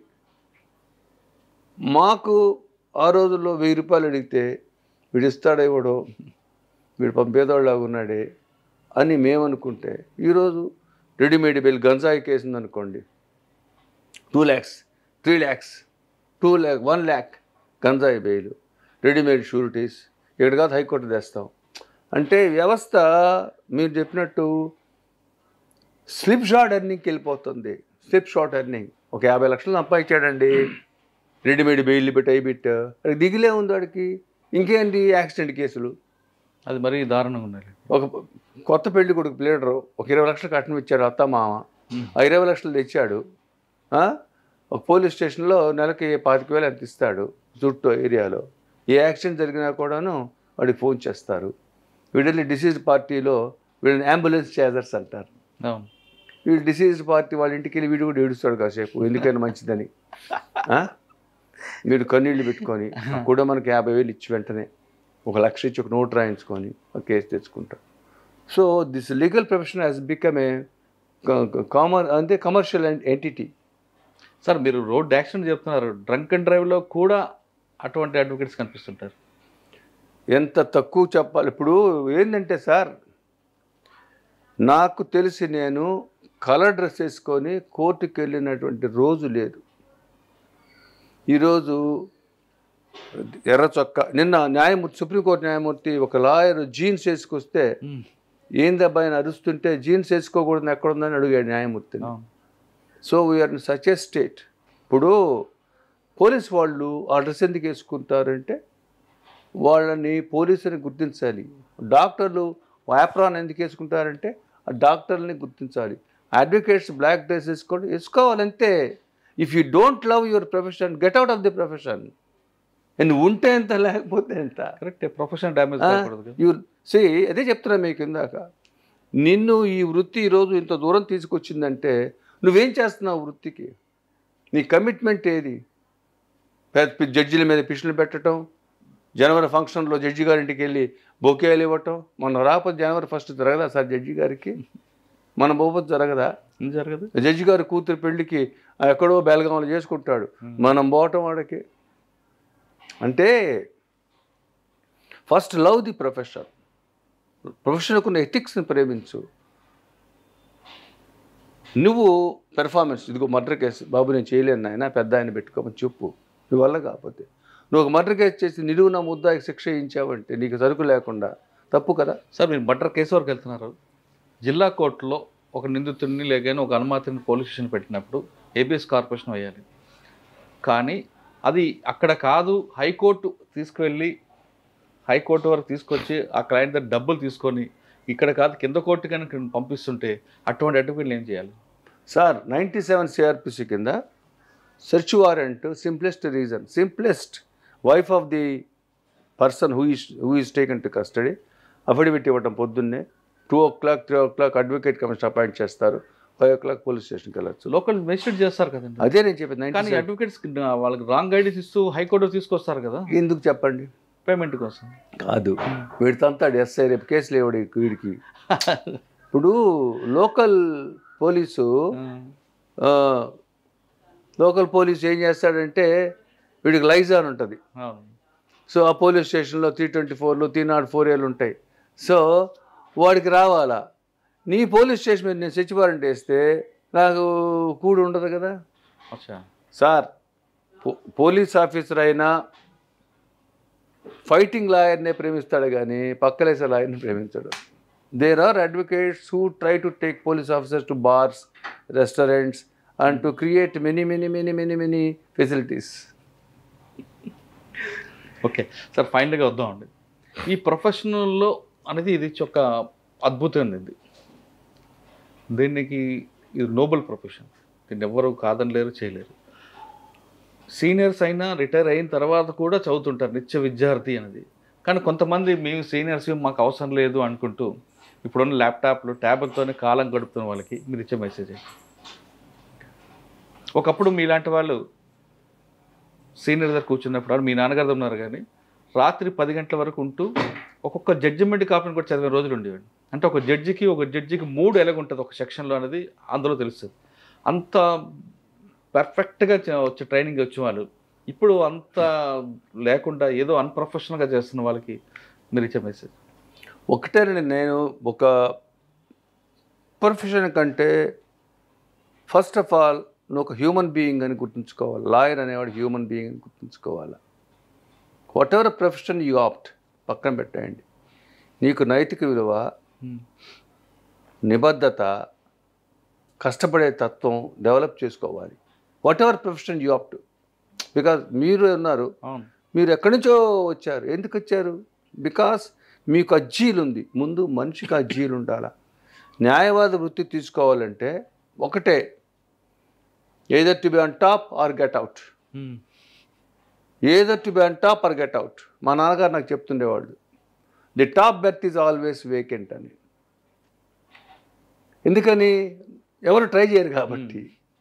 సో ఈ లీగల్ ప్రొఫెషన్లో ఉండాలంటే బీద బిక్కి రోడ్డు యాక్సిడెంట్ వాళ్ళు, ఏమండి చిన్న చిన్న పిల్లలు పడి చచ్చిపోతుంటారు, టైర్లు కింద పడి చచ్చిపోతుంటారు, యాక్సిడెంట్లు అవుతుంటాయి, ఆస్తులు తగాదాలు, తప్పుడు కేసులు పెడుతుంటారు, కూటికి జరగని వాడిని విక్టిమ్గా చేర్చి డ్రైవర్ని పెడతారు గంజాయి కేసుకి, వాడిని పట్టుకుంటారు. అసలోడేమో హైదరాబాద్లో ఉంటాడు. వాళ్ళకి మనం దేవుళ్ళమే. మనం ఎలా ఉండాలి? మనకు నైతిక విలువ ఉండాలి. 20,000 reading charges, preparation charges 40,000, typing 20,000, documentation, translation, అది ఇది వాడికి 5 లక్షలు కొడతాడు. 11 బావు రాగానే I'm sorry brother, your case is not admitted అంటాడు. సార్ ఒకటే సార్ ఈ వృత్తిలో, ఇందాక చెప్పాను మీకు, వృత్తి జీవించాలంటే న్యాయవాది ధర్మంగా, న్యాయంగా, నిబద్ధతగా, న్యాయమూర్తి చిన్న పిల్లవాడు, న్యాయమూర్తి కంటే ఆ స్థానానికి మనం విలువిచ్చి చెప్పాలి ఆ కేసుని. బాబు అలా కాదండి, ఇదండి, అదండి, ఇదండి. సో నైతిక విలువ లేనప్పుడు నువ్వెందుకు న్యాయవాదిగా? మీకు చిన్న ఎగ్జాంపుల్ చెప్తాను. యాక్సిడెంట్ కేసు వచ్చింది, అతడు 40 lakhs వచ్చే accident case. Because of the facts, his earnings, age etcetera 40 lakhs వస్తుంది. వీడు 20 lakhs వేస్తాడు. ఇన్సూరెన్స్ కంపెనీ వాడితో రాజీ పడతాడు, 12 lakhs ఇస్తాడు. 12 lakhsకి 10% ఎంత తీసుకుంటాడు? 1.20 తీసుకుంటాడు. వాడికి డిస్పోజల్ ఇంపార్టెంట్. ఆ కుటుంబాన్ని ఒక లైట్ ఆఫ్ ది డే పోయింది, వాళ్ళకి the light of the house పోయింది. ఆ కుటుంబాన్ని నువ్వు చేయాల్సిన సహాయం చేయకపోగా కంటెస్ట్ చేస్తే 40 లక్షలు వచ్చే కుటుంబం ఒక ఒడ్డున కూర్చునే కేసుల్లో నువ్వు నీ సంపాదన కోసం ఆ కుటుంబంకి ఎంత రావాలో రాకుండా చేసి, you are the villain of that case, you are not the lawyer of that case. నువ్వేం చేయాలా? ఫైట్ చేయాలా? Documentation, age proof, documentation, salary certificates, bank balance, పిల్లవాళ్ళకి చదివించే సర్టిఫికేట్స్, మెడికల్ బిల్స్, ఆ ఫ్యామిలీలో కారు ఈఎంఐ ఎంత కడుతున్నాడు నెలకి, ఇవన్నీ కూడా గ్యాదరింగ్ ఆఫ్ ఎవిడెన్స్ చేసి 40 లక్షలు వేయచ్చు. నేను రాజుకి రాను అంటలేదు కదా.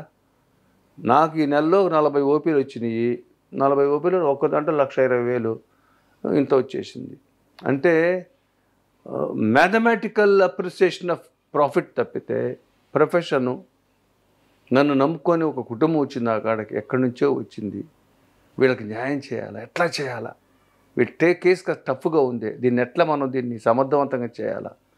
ఇది ఒక లాయర్కి ఇది ఒక వండర్ఫుల్ ప్రయాణం. కానీ ఎట్లా అయిందంటే ఇది ఎర్నింగ్ పాయింట్ అయింది. సార్ ఇప్పుడు మీ జనరేషన్లో ట్రెడిషనల్ ప్రొఫెషన్ చూశారు, ఇప్పుడంతా స్మార్ట్ ఫోన్స్, ల్యాప్టాప్స్. ఇది బెస్ట్ అంటారా, అది బెస్ట్ అంటారా? సార్ వాన ఆకాశంలోంచి పడాలా, వాన పైనుంచే పడాలా. మీరు సినిమాలో చూపిస్తారు వాన, అది వాన కాదు. Book reading is the best thing. Book reading, human psychology. మీరున్నారు సార్, మీతో కేసు వచ్చింది, దగ్గరకు వచ్చారు, మిమ్మల్ని ఇంట్రాగేట్ చేయాలా, మొత్తం చదవాలా, కోర్టుకు వెళ్ళాలా, డాక్యుమెంట్స్ చూడాలా, నేరస్థలంకి వెళ్ళాలా, నేరస్థలం చూడాలా, విట్నెస్లు ఎక్కడుంటారు, ఏ ఊర్లో ఉంటారు, ఎక్కడుంటారు, ప్రతిరోజు లీగల్ పొజిషను, ఎన్ని పుస్తకాలు వస్తుంటాయి.